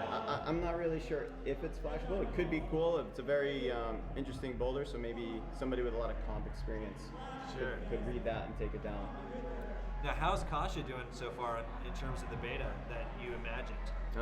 It looks real nice. It looks like she's hiking this. Yeah, she is. Awesome. Yeah, she is. Yeah, yeah. If she had just stuck with the right toe hook, she would have been able to jump out to the arete. And I think that's the last hard move. Once they gain the arete, it's just about keeping their composure and working up their arete. So cool. Dalton's on his second go or something? Yeah, second or third. I'm not sure which. So they're expected to do a jump here and then come down. Yeah, so he had it. He's actually he's reading the body position right. He's going really slow. Okay. And then at the last minute, you kind of need to jump your left hand down into the lower rounded volume. Got it. And This must be so hard as a route setter to compensate for the different people's heights. You don't even know who's going to make the finals when you come up with these routes. Like, Right. how do you do it? It's just a team of us. We work hard on each boulder, taking our time, figuring out that things aren't too reachy, that things aren't gonna, be an advantage to the tall guys, and that's a big thing, especially with Kai being in the finals. Exactly. It's like that dude's got some reach. That's for sure. And some long fingers if he can't reach it with his arms. It's crazy. Yeah. His fingers have an ape index of their own. It's like, they really do. Yeah. Yeah. Come on. Yeah. You got it, Kasha.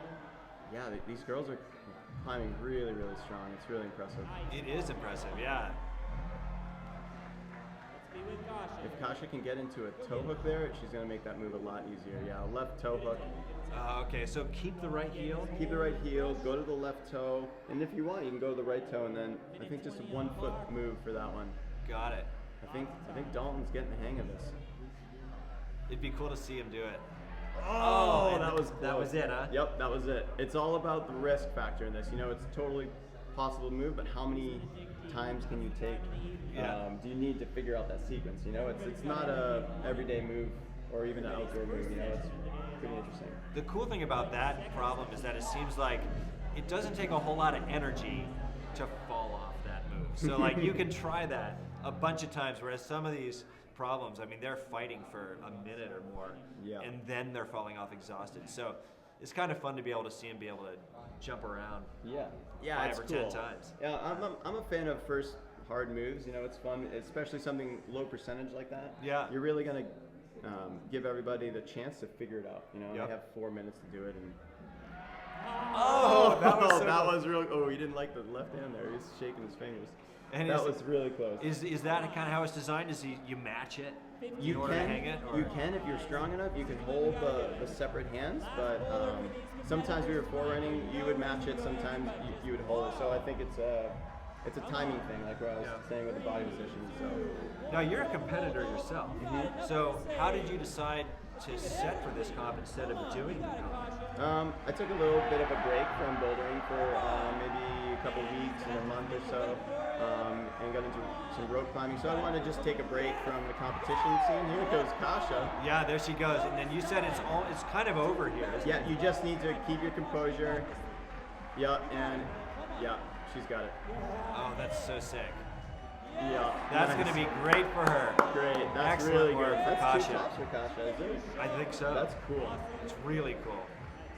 That's great. It took her a good amount of goes. So yeah, there's that risk factor that we were talking about, and playing around with that mixed balance and power in that one boulder. Yep. Next competitor. It sounded like the crowd was screaming for Dalton. I'm not sure where he got there. Yeah, hard to tell. Atlanta, yep. So you took a little break from climbing or from bouldering? I just took like 3 weeks off. I was just kind of eating and hanging out. Nice. Got into some rope climbing, and then came out here and helped these guys set the comp, and it's been a blast. Like it was from 0 to 60 for bouldering. It was like, oh my gosh, I bet. 5 days of forerunning stuff, but it's all worth it, man. It's That's so good. cool. Yeah. Kai Lightner and Alana Yip. Now, were you surprised to see Alana in the finals? Yeah, I knew she was from Canada, and I go up to some of the Canadian comps, and I've seen her around, but not too surprised. Cool.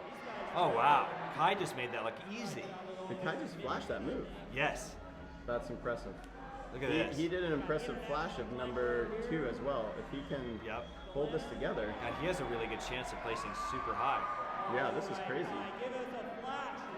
Oh my God, what a powerhouse right here.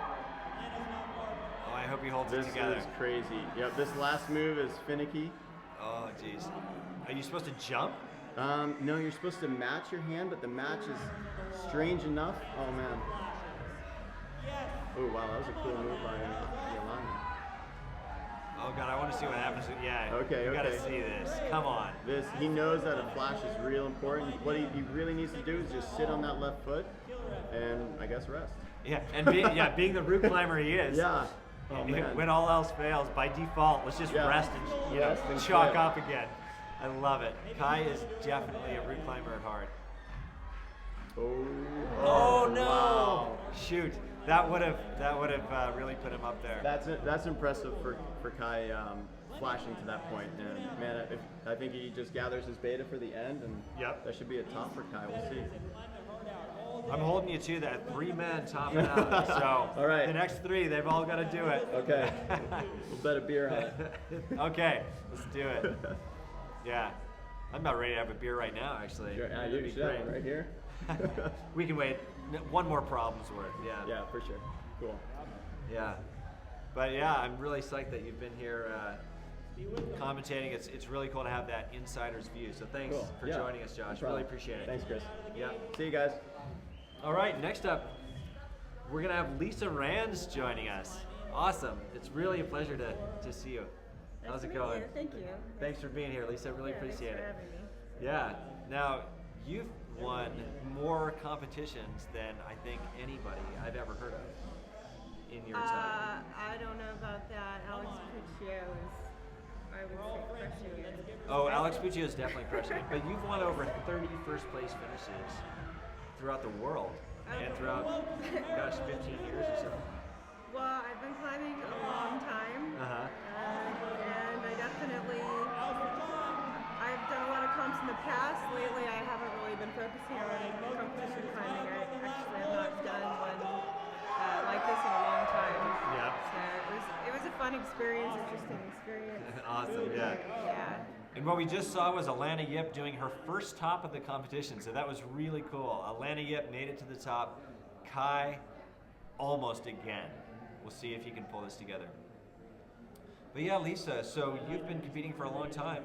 You were in the qualifiers and it appeared like you were doing well. I was actually surprised to not see your list on the finalists. What happened? Well, like I said, I have not been competing, and I actually didn't really expect to come to this competition. Okay. I just happened to be in Portland a few weeks ago and ran into Chloe, and she was like, "Hey, you want to come to our comp?" So Evolve sent me. Awesome. I didn't come with any expectations. I have not done a big U.S. comp in years.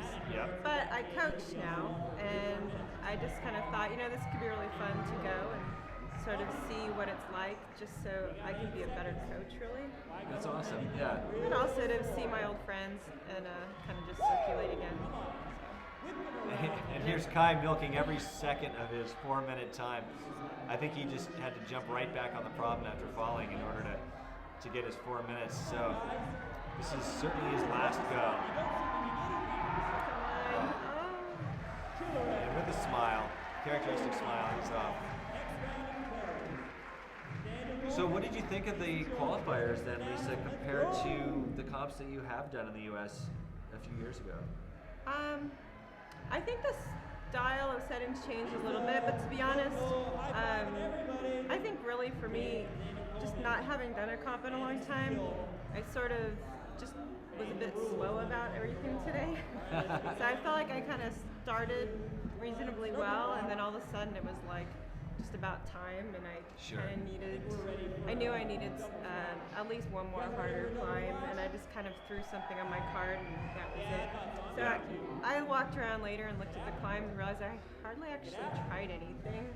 So I sort of maybe felt a little bit just intimidated, not having been in a comp like that in so long, and it was awesome. There were so many people competing, ton of good energy, and I just sort of felt timid about everything. Fair enough. Now I get to watch the final, which is pretty cool because it's really I don't cool. have the stress of competing in it myself. That's awesome. Here's local Lisa Chulich trying to suss out how the final women's problem is going to go. She's looking really strong. Nathaniel Coleman now is right about where Kai Lightner got to. Kai was not able to get past that move. We'll see if Nathaniel can get to the top here. I think that's a terrible hold he has. Oh, and he does it. Nathaniel Coleman topping out the final problem. That was impressive. You can see that, I think, just starting to get tired in a way. Lisa Rant, yeah, she looked a little tired on that one. He looks super strong. It's a big day. Well, yeah, you know, I mean, you got here at what, 9:30 or 9 or something? Or? I actually ended up getting here early just because I'm on East Coast time, and okay. I was like wide awake this morning. So, but it's a lot of climbing, and I think most comps are not like a giant day of climbing. So unless you've really trained for it, I think you end up feeling a little bit tired at this point. Oh yeah. And also 4 minutes. It goes by really fast. It sure does, yeah. And you can see they're giving it a lot of tries. Yeah, I mean, it's just like a sprint. Yeah. And this is hour 5 of them bouldering hard. So yeah, you can imagine. All the competitors must be very tired. Ah, Lisa's off again. That's too bad. So you recently moved, Lisa, to Chattanooga, is that right? What do you think of it? Well, I'm a West Coast girl, so I definitely I miss the West Coast. But Chattanooga's pretty awesome. It's there's so much to do there, and my husband and I are running a climbing school out of High Point Climbing and Fitness. Yep. So we do the High Point Climbing School, do a lot of coaching. So I think, you know, Will's really loves it. That's my husband. Yep. It's more like England to him, and it does have the feel of a European city. It's just like super convenient. You can do all sorts of outdoor activities. And we both love coaching, so that's been, for us, like just super rewarding, focusing on that. So yeah, I think just in my heart, I'll always miss the Sierras. That's right, because you lived in Bishop for 14 years, right? Yeah, and I grew up in Southern California, so family holidays were always going to the Sierras. So that's the one thing that's really missing for me. Yep. But overall, there's a ton of really good climbing in Chattanooga. Yep. You got it. And it's good to see there's like a hometown representation. You got Kasha and Jimmy. That's right. Final. Yep. So that's pretty cool. And local favorite, once again, Lisa Rant here, really fighting for these last moves. Oh, and she was just not quite able to stick the arete, which is kind of, as Josh indicated, where the problem is over pretty much. Oh, she does have one more. Okay, look at that. Okay. But she must have had a few more seconds on the clock. Well, you might as well. It's the last problem. Yeah. Well, and now she can take her time. It's basically her time as much as she wants until she falls off and tops out. Yep, she tops. Yeah, I'm hoping they leave the climbs up. It's always fun to go back the next day and try climbs. You're like, okay. And look at this, Lisa needed rest, but she didn't have time to rest on the ground. So she decided, why not just climb up a move and stand on the starting hold and rest there. She's giving the camera and the crowd a smile there.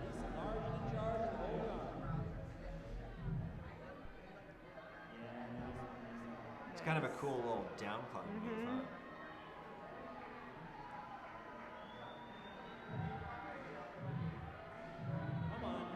She's so close to doing this. If she can turn that to a right toe.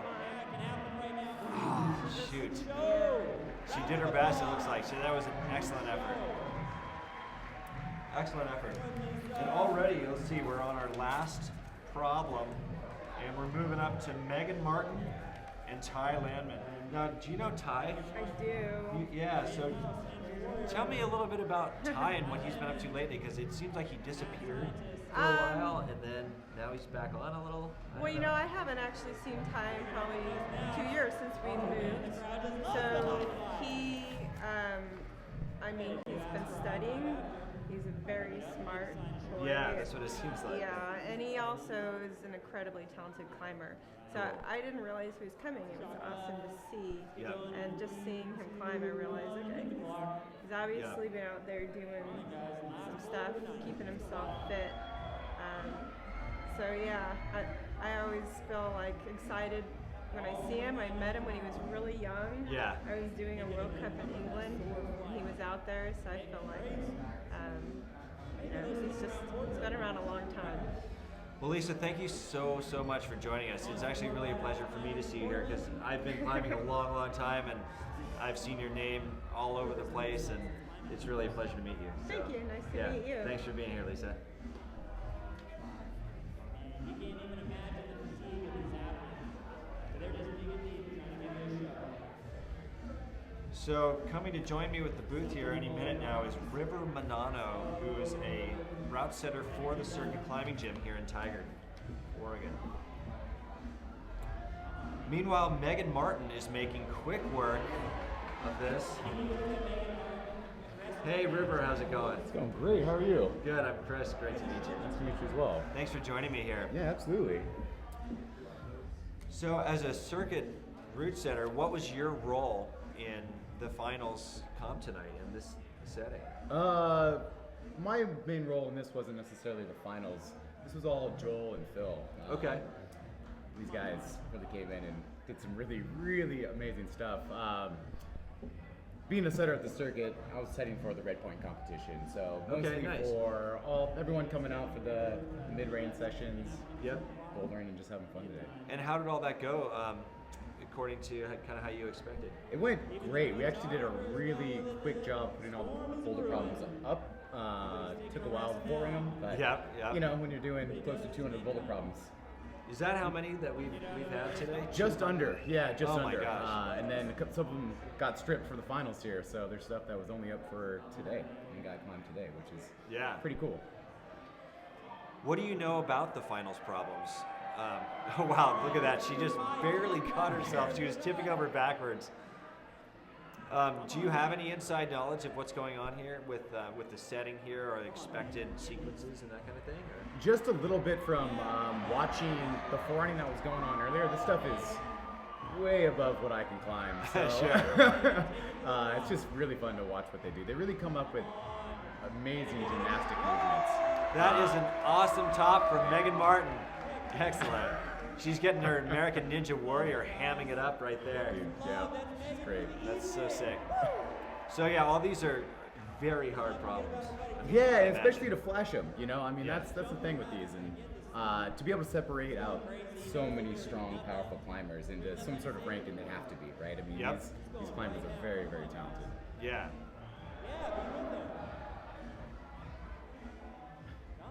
Ty's looking frustrated there. I would expect being like a gritstone climbing Brit, I would imagine he'd be like pretty good on these kind of weirdo sequences. I don't know. Yeah, it's interesting though when it has to be so rapid fire, right? You have 4 minutes. Yeah. Right? Rest is it's not really much there. Yeah, I mean there's so much going on. There's pressure from the audience, there's pressure from your competitors, there's the clock, which is ticking faster than you can imagine. Exactly, right. So rapid fire. Speaking of rapid fire, yeah. So yeah, Josh Larson predicted there were going to be 3 men topping out that finals problem. So far, we've only had Nathaniel Coleman top it out. We'll see if Ty can finish it up here. Man, Nathaniel Coleman's impressive with that stuff too. God, yeah, he is amazing to watch. I think Ty can do this. Being able to keep that body tension. Really impressive. Yeah. That last hold is supposed to be really hard to match.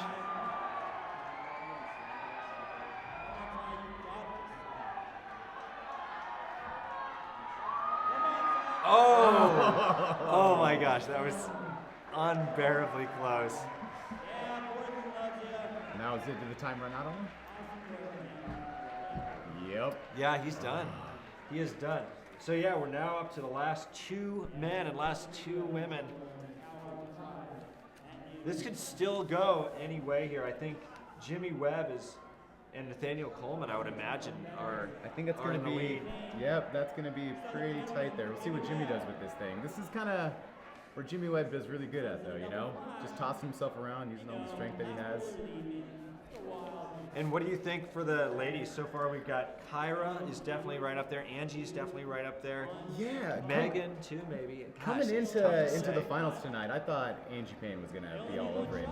Kyra came out of nowhere. Yeah, it's really, really fun to watch and see what she's been doing. Yeah, she is a strong-ass climber. She's placed quite well, I think, in several comps. Yeah, I think she did quite well in ABS finals just not too long ago. You know, in 2013, she had a banner year at Bouldering Youth National Champion. She was a Sport National Champion and Speed National Champion in 2013. So it's not like she doesn't have experience. She was also the Pan Am Speed Climbing Champion. So this is Jimmy's flash attempt, isn't it? Got a couple flashes, yep. Oh my gosh, look at that. No problem. Man, when you have power like Jimmy Webb. No problem for Jimmy or for Angie. Look at this. Wow, this is a tight game here. I don't know whose it is.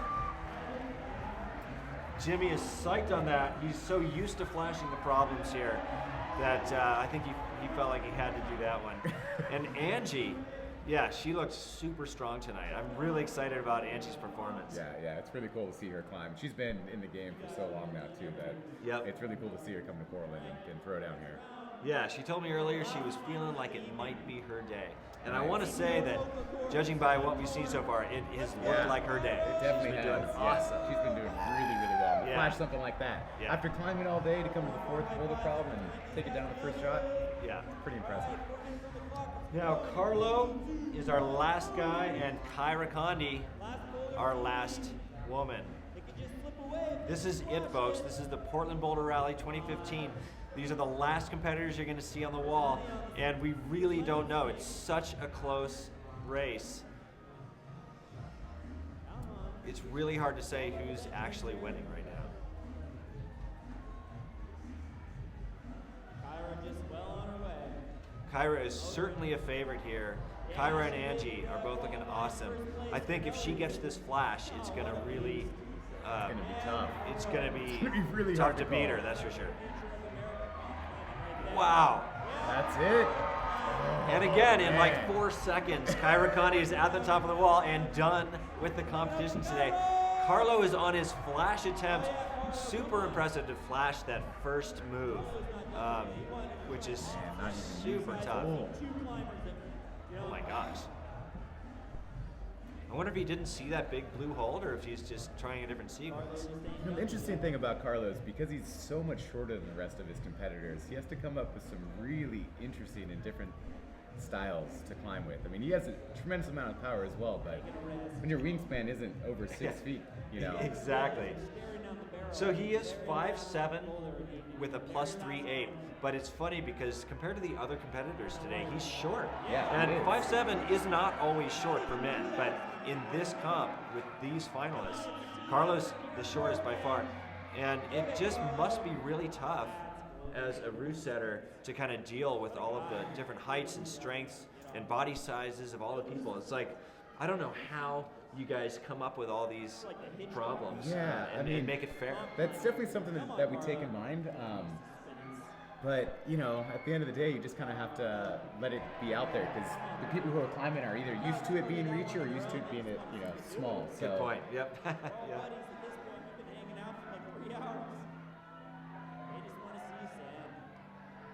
Come on, Carlo. Last competitor here at the Portland Boulder Rally.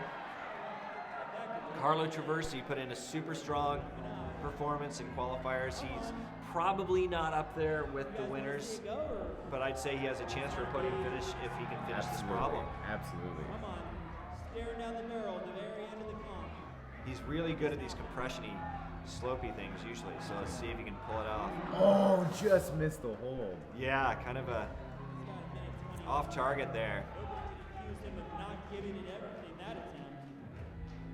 I think he can still do it. And we don't know how much time he has left, but probably not a ton. a little love from the crowd there, though. Yeah, love from the crowd. He's put in a couple efforts getting high on this, so it wouldn't surprise me if he just rests until the last possible second. I would think and so. gives it one more burn. Leave it all out there. Last problem. Yep. Yeah, I'm not exactly sure, but I think he has a chance of getting on the podium. I don't know. Jimmy, Webb, Nathaniel Coleman, Ty Landman, and Kai, they were all climbing super strong. It's hard to say. It's really cool seeing a field that's spread out, you know? It is. And you got, you know, Kai's like 15 or 16 years old. Yep, climbing with these 16, guys. yep. Pretty cool. He's looking tired. One more shot. Come on, Carlo, they are with you. Guys, there's only 14 seconds left. Oh, just couldn't quite make it happen. I wonder if he has time for another attempt. Oh yeah, he's getting the crowd behind him. Carlo's going to give it one more. Let's hope he can do it.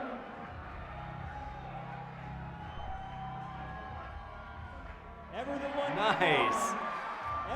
He's got triceps of steel to stick that move. You guys want to see him do it? Bonus time?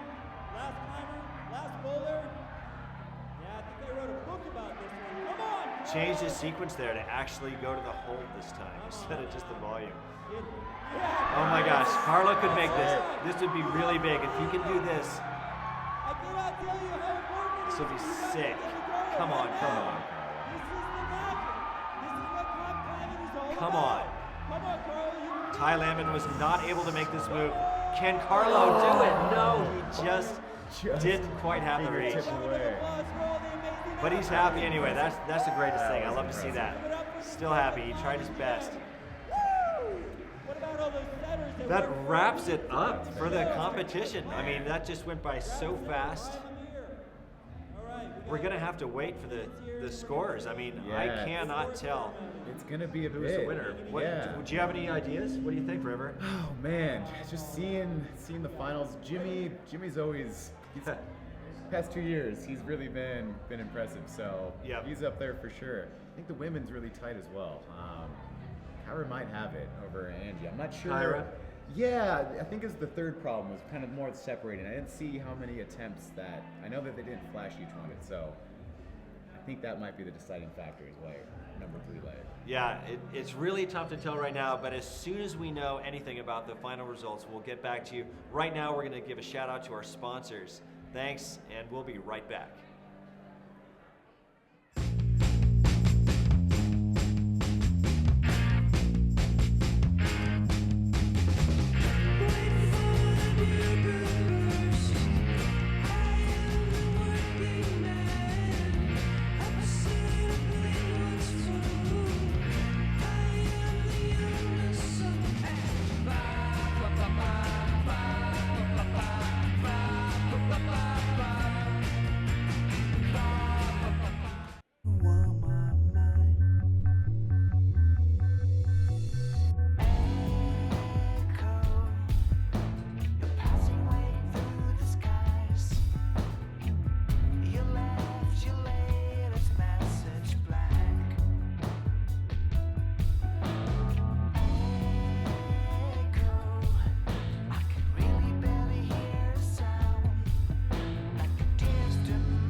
gangster when I'm riding my bike. Now that, and I'm a gangster when I turn up the light. Yeah, that, and I'm a gangster when I'm doing my thing. We got this whole city rocking like, whole city rocking like. And I'm a gangster when I'm riding my bike. Now that, and I'm a gangster when I turn out the light. Yeah, that, and I'm a gangster when I'm doing my thing. We got this whole city rocking like, whole city rocking like. Yeah, I'm a gangster and my city's a fresher breath air. Don't care, I just flip it, it's there.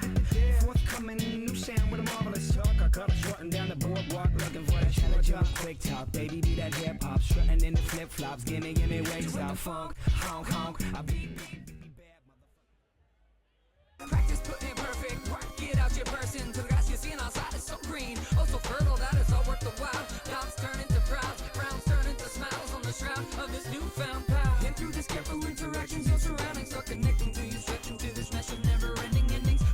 Positive reaction, passionate and lasting. Yo, now it's that fire that's hot. Double up the block, smash a cola, make shot. I call that Cadillac for what it is, then burn up your spot. On foot soldiers, armies, and tanks, and I'm in this brain. I'll bring your water to your city like I'm swallowing sand. If I only had a chance, I would make you dance. A melody, a beat ringing here from here to France. Chance no longer needed. Stand we so free. She told me not to worry, you're a star. Shooting stars fall. Look at me, I could be a movie star. You might see me riding in a fancy car. I could take you on a worldwide flight for you to love me, but that wouldn't be right. And look at me, an independent music star. You might see me playing in a crowded bar. We could talk by the end of the night for you to love me, but that wouldn't be right.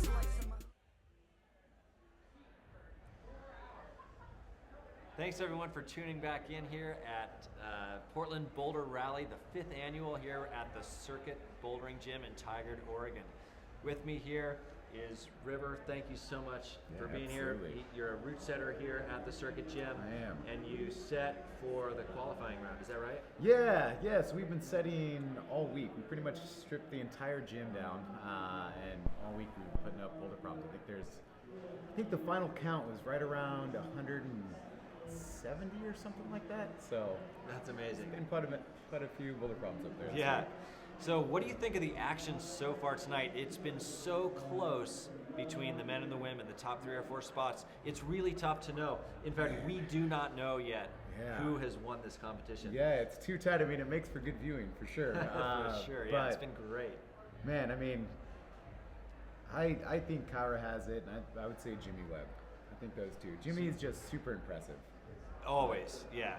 Jimmy is always super impressive. Actually, thinking about it, I don't know. There's that one on the red boulder, men's 3, I think it was. He actually didn't quite see the sequence the way that. Yeah, he messed up on that one for Jimmy. Yeah. So some other guys were able to maybe get it a little bit differently. Yeah. Play a role. It's tough to know, but in any case, we'll have those results to you ASAP. In the meantime, it was just such a fun competition to watch. I mean, we had several men and several women flashing a number of the problems, yet we also had several just unable to finish them. So it was really great route setting, I think. And yeah, for finals, exciting. That's what you want, right? You got to be able to kind of separate the pack a little bit. So. Yeah. So, what did you think about the finals routes themselves? Like, what was the character of the climbing? It's just incredible to see how they can force that movement. It's incredibly gymnastic and powerful. Really fun thing is going to be for our customers to come in tomorrow morning. Yeah. There's going to be a line of people who are going to come in and try to just see what these things are all about, because it's one thing to watch these guys climb, right? Yeah. But to feel it out yourself, you actually get a little bit more respect for just how strong and athletic all those movements are. To be able to throw yourself around is pretty amazing. Absolutely. I had the chance to watch the qualifiers and then tickle some of the finalist holds, and I can tell you that it is so much harder than they make it look. It really is. The volumes are slick. Yep. With a little texture, but they're slick, They basically. are. Yeah. There's so many slopers that don't even have anything to crimp onto. The competitors are not allowed to use their feet like on the edges of the volumes. Yeah, here we are. People are already trying the problems. I love it. I think these are probably kids from some of the youth teams. Yeah. It's just so much harder than they make it look. So yeah, it is fun, and I bet you everybody's going to be flocking here tomorrow to try these problems. Yeah. Street shoes. The kids don't care. So yeah, one surprise for me anyway was Alana Yip making it into finals. She was kind of coming out of nowhere from Vancouver, and she did really well. She did finally top out the lash problem, which is really cool to see. Ty Landman coming, more or less unofficially out of retirement to come compete. I mean, not really, but we haven't seen him in a national comp in a while, I believe. Yeah, it's been a number of years. And Kai Lightner, who barely made it into the finals, really wowed us with his route climbing skill on these boulders. Man, that kid, he's impressive to watch. I mean, our youngest competitor is 16 years old. Man. And then on the other side of the spectrum, our oldest competitor was Angie Payne, who's only 30 years old, but she's still the oldest one here. And for sure. Powerhouse, had a great night. Yeah, really cool to see her climb. What do you think? Do you think Kyra may have beat her out a little bit in the end, or tough to say? Tough to say. Very hard to say. They both looked incredibly composed and comfortable on the wall, and that's when you can really tell, somebody's going to do a good job on a boulder problem. But man, it's going to come down to those flash attempts, whoever didn't get that flash, it's going to call it. I just can't remember right now. Yeah, exactly. Yeah, I can't either. I can't remember all the flashes, how many people fell on which. Right. It's hard to say. But anyway, River Minato, thank you so much for joining us. Absolutely. Really appreciate your insight. It's cool to talk to the people who actually set these problems. Anytime, I appreciate it. And to our audience out there for the live stream, really want to thank you for tuning in. It's been a great show. Please stick around for the final results, which we're going to post as soon as they're available. Meanwhile, the party is going here at the Circuit Bouldering Gym. I think the kegs are flowing. So thanks again. Once again, I'm Chris Widener, and it's been a great evening. Thanks so much for joining us. And please stay tuned. They will announce the winners in about 5 minutes. So thanks again. Anticipation. The numbers are being crunched in the back. Just a minute or two. We're going to start getting going on the awards, getting that cash money out, having an important climbing community announcement as well. Stick around.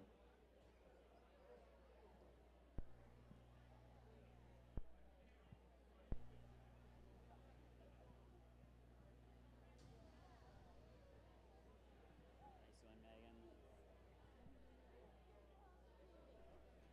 It's like a hurricane of sounds. That was so fun. Oh yeah. That was awesome. No, I feel like I'm gonna do nothing tomorrow. Are you gonna fly tomorrow? But I have like a water.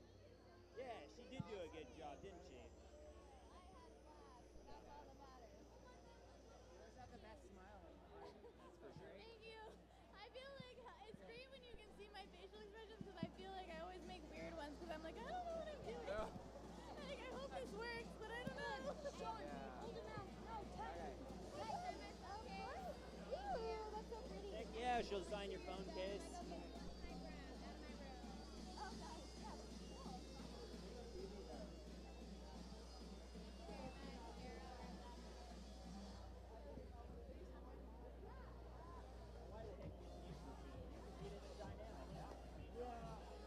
I was traveling, going super fast, so I just didn't even realize. I tried to register this race. Save it for dynamic. Exactly, yeah, I want to come back.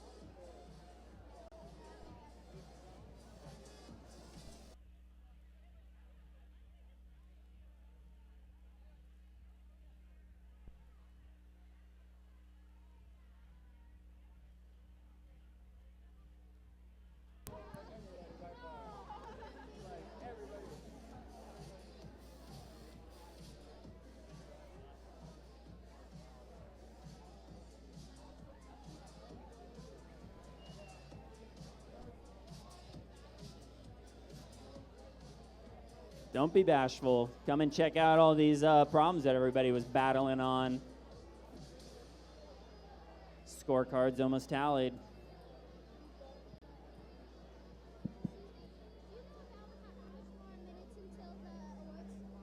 I don't, but I think it's probably around 5. I can assure you they're not taking any longer than they have to. They're going as fast as they can.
shout out to our volunteers, to which there were around 200 of them.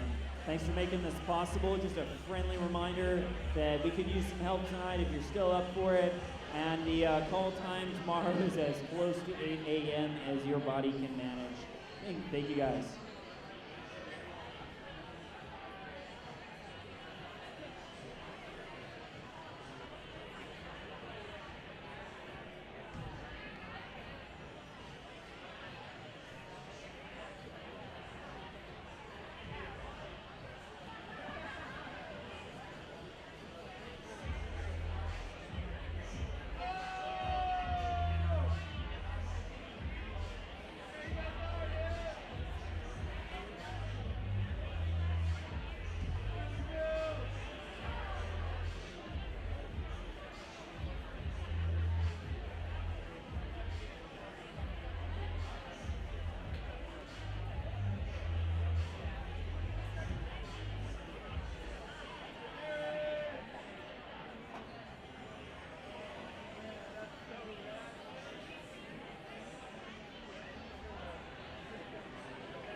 Yeah, that's right. She organized this whole thing. Get it on camera.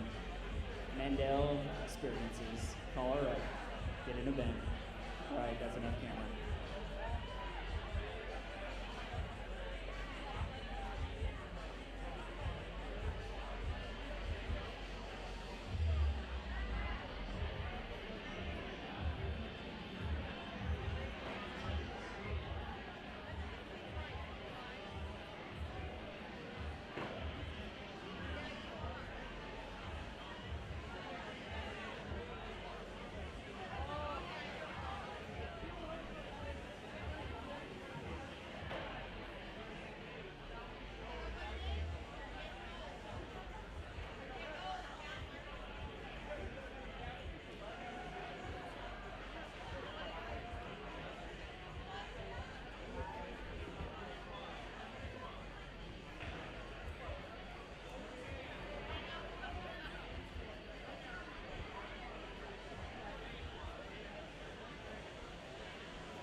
All right, thanks everybody for sticking around. We do have a super important announcement for your local climbing community in Portland.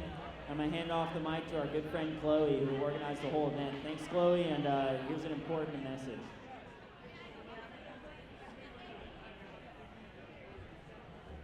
Thanks, guys. I just want to add, I mean, it all wouldn't have been possible without the amazing support of the circuit staff, Next Adventure staff, volunteers, you guys, fans.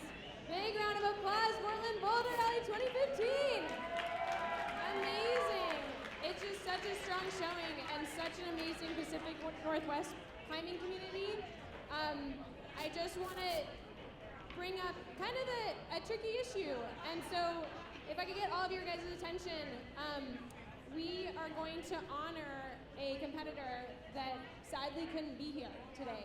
And so I have a paragraph written by her friends who were climbing here, and it is sad, but it's also something that we want to honor and brings people together. So this is in memory of Kelsey Briggins. On Sunday, September 20th, we lost a dear friend, a member of the Pacific Northwest climbing community, to a sailing accident. Her first competition would have been the Portland Boulder Rally this weekend. Kelsey loved being outdoors. She was an avid climber, regularly taking down V4s with a handful of V5s and 6s, still to be conquered. She was a member of the Seattle Boulder Project, climbing 4 to 5 times a week. Her friends were drawn to her warm, cheerful soul, as well as her thirst for new adventures.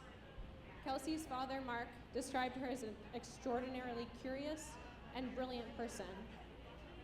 She was a graduate of the Oklahoma School of Science and Mathematics class of 2008 and went on to get her BS in mechanical engineering with a concentration in product design in 2013. Friends have dedicated their climb here at PBR today to Kelsey. If you are here and climbed in Kelsey's honor, please raise your hand.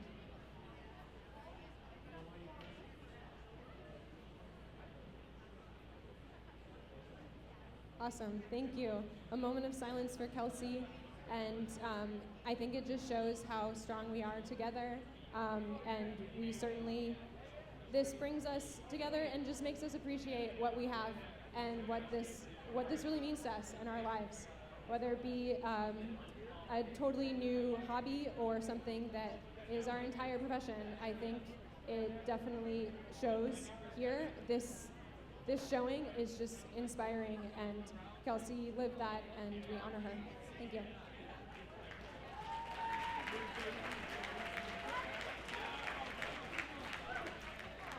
And now on to some fun, exciting awards for all the categories. We'll try and make this as quick as possible. So as soon as you hear your name, please do come to the podium if you're still around. We'd love to honor you, and we have some gifts to give as prizes, and congratulations to the winners. All right, we're gonna start with women's recreational. Third place, Carrie Tanabe. Woo, yeah. All right, member of the tribe coming in. Second place, Caitlin Ashley Roman. Yeah, we got some friends with Caitlin. Who wouldn't stay to get their goodie bag? What the heck? Let's go. Come on. Where are you at, Caitlin? And first place goes to Beth Nist. Beth Nist.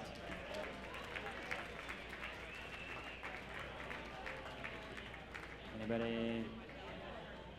Not here now, seemingly. Okay. All right. Keeping it quick, keeping it quick. We got big money.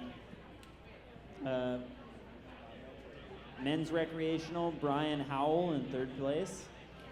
Yeah, Brian.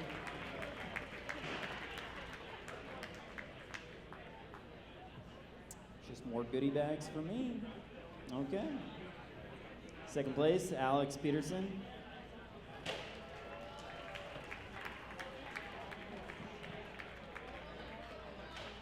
Get on that podium, Alex. You heard the man. And in first place, Gary Yee. All right. Yeah, Gary standing alone. Don't go quietly into that good night, Gary. All right. Double goodie bags for Gary. Nobody even picked him up. Men's intermediate, Ryan Searle, third place. Good showing. Second place, Christopher Adams. 2 first names. Power stuff. First place, Sam Osborne. All right. Goodie bags for everybody. All right. Women's intermediate, Annie Leavitt. Annie Leavitt. She's levin' it her bag here, okay. Second place, Maddie Rubinson. Yeah, Maddie's going home with a bunch of goodie bags. There you go. And first place, Sarah Inskeep. Yeah. You get to stand in first place because you know what? You get extra points for staying here. Awesome. All right, grab your goodie bags, plural, because you're the only one. Women's advanced. Tie for second place. We got 2 second place, Christine Boylard and Wrigley Klein. Yeah, nice. It's good, strong youth showing. Yeah. Goodie bags. First place. It's going to be Taylor Anderson. Taylor Anderson. Let's hook up that second place with some more good bags. Oh, sorry, never mind. Spoke too soon. All right, yeah. Yay! Awesome. Certificate. Are you getting some shoes? Awesome. Advanced men's. Gower Groover. Wow, what a name. Gower Groover, third place. First place for names. Gower Groover. Second place, Reed Randall. All have like alliteration names here. And Mercati Sanders, first place. Yeah. Mercati in the house? Yeah, come get your triple goodie bags.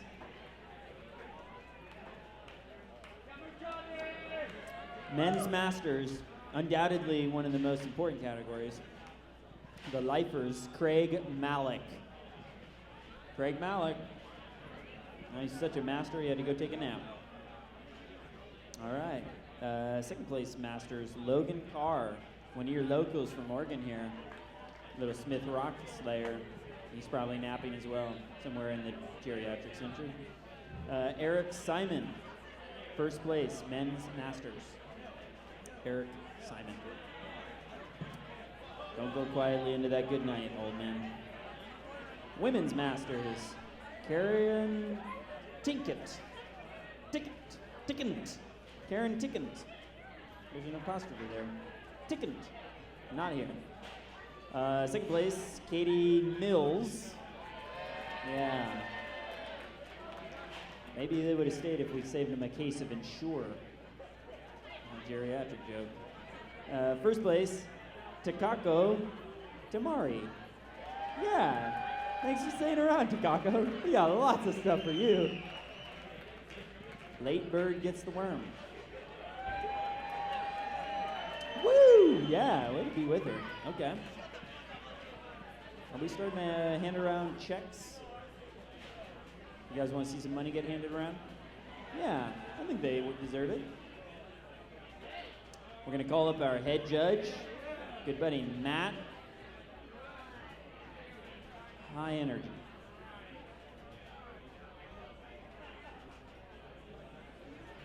Suspense is being held currently as we speak.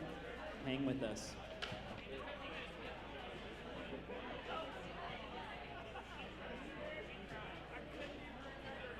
We're going to finally bring down the final scores crown some champions, hand out some money. I don't know. Maybe they'll take you out to dinner if you ask them.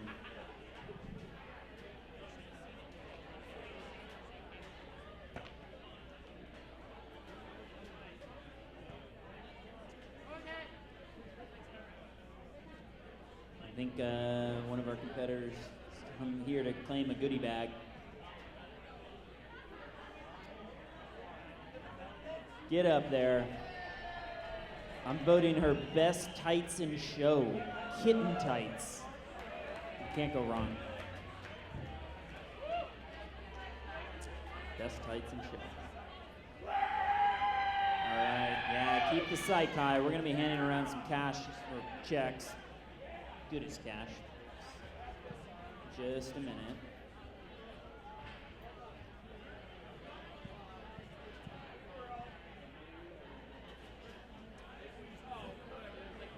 All right, ladies first.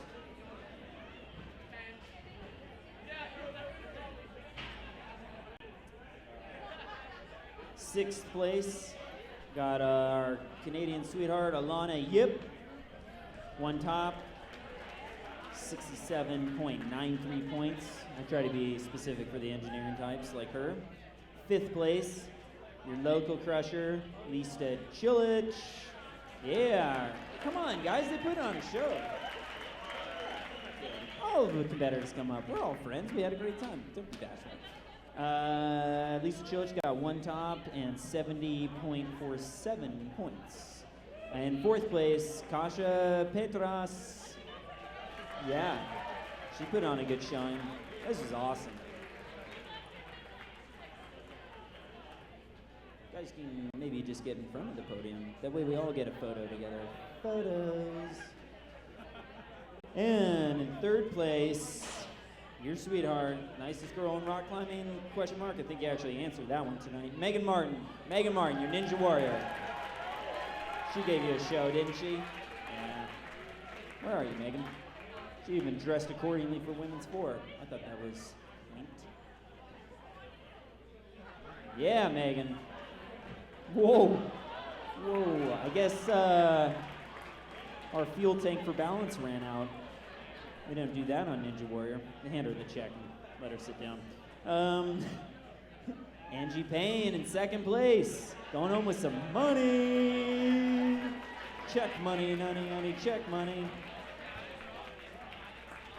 And then the future of American youth climbing, clearly, Kyra Condi coming in first place. What is that? Is that 2 G's?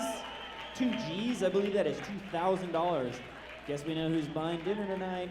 Thanks, Kyra. Appreciate the dinner. I'm serious.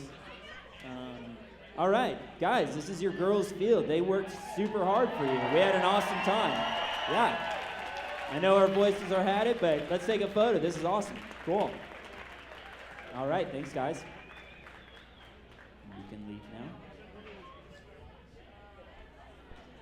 Careful, Megan. Those gym floors are very unstable, apparently. Okay, off to your men's gladiators, battling it out. In sixth place, the young gun. I expect big things from him. Dalton Bunker. Yeah, Dalton put up a fight. Where are you at, Dalton? Yeah, nice. Cool.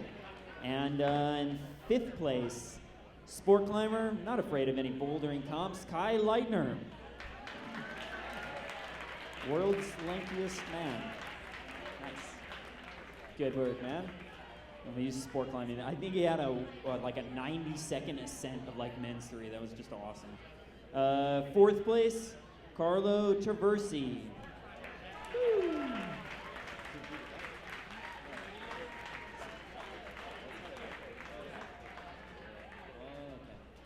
And in third place, the Brainiac, Ty Landman. Come on, Ty put up a fight. That was awesome. He's going home with some cash, some gas money if nothing else. Podium, bro. Third place. Nothing to shy at. Second place, the Southern gentleman himself, Jimmy Webb, putting on a show. He started by giving high fives, and then everybody else followed suit. Nicest guy. Nicest guy. Give him some money so he can go flash some more V13s. And that's right. You guys know it. Strongest online in climbing. Nathaniel Coleman, first place. The Gladiator. American Hope in World Cup climbing. 2 G's the richer. That should pay for your plane ticket to China next year, bro. All right, let's give it up. Did we have a good time? Did we have a good time? Awesome. Cool. Good fight, guys.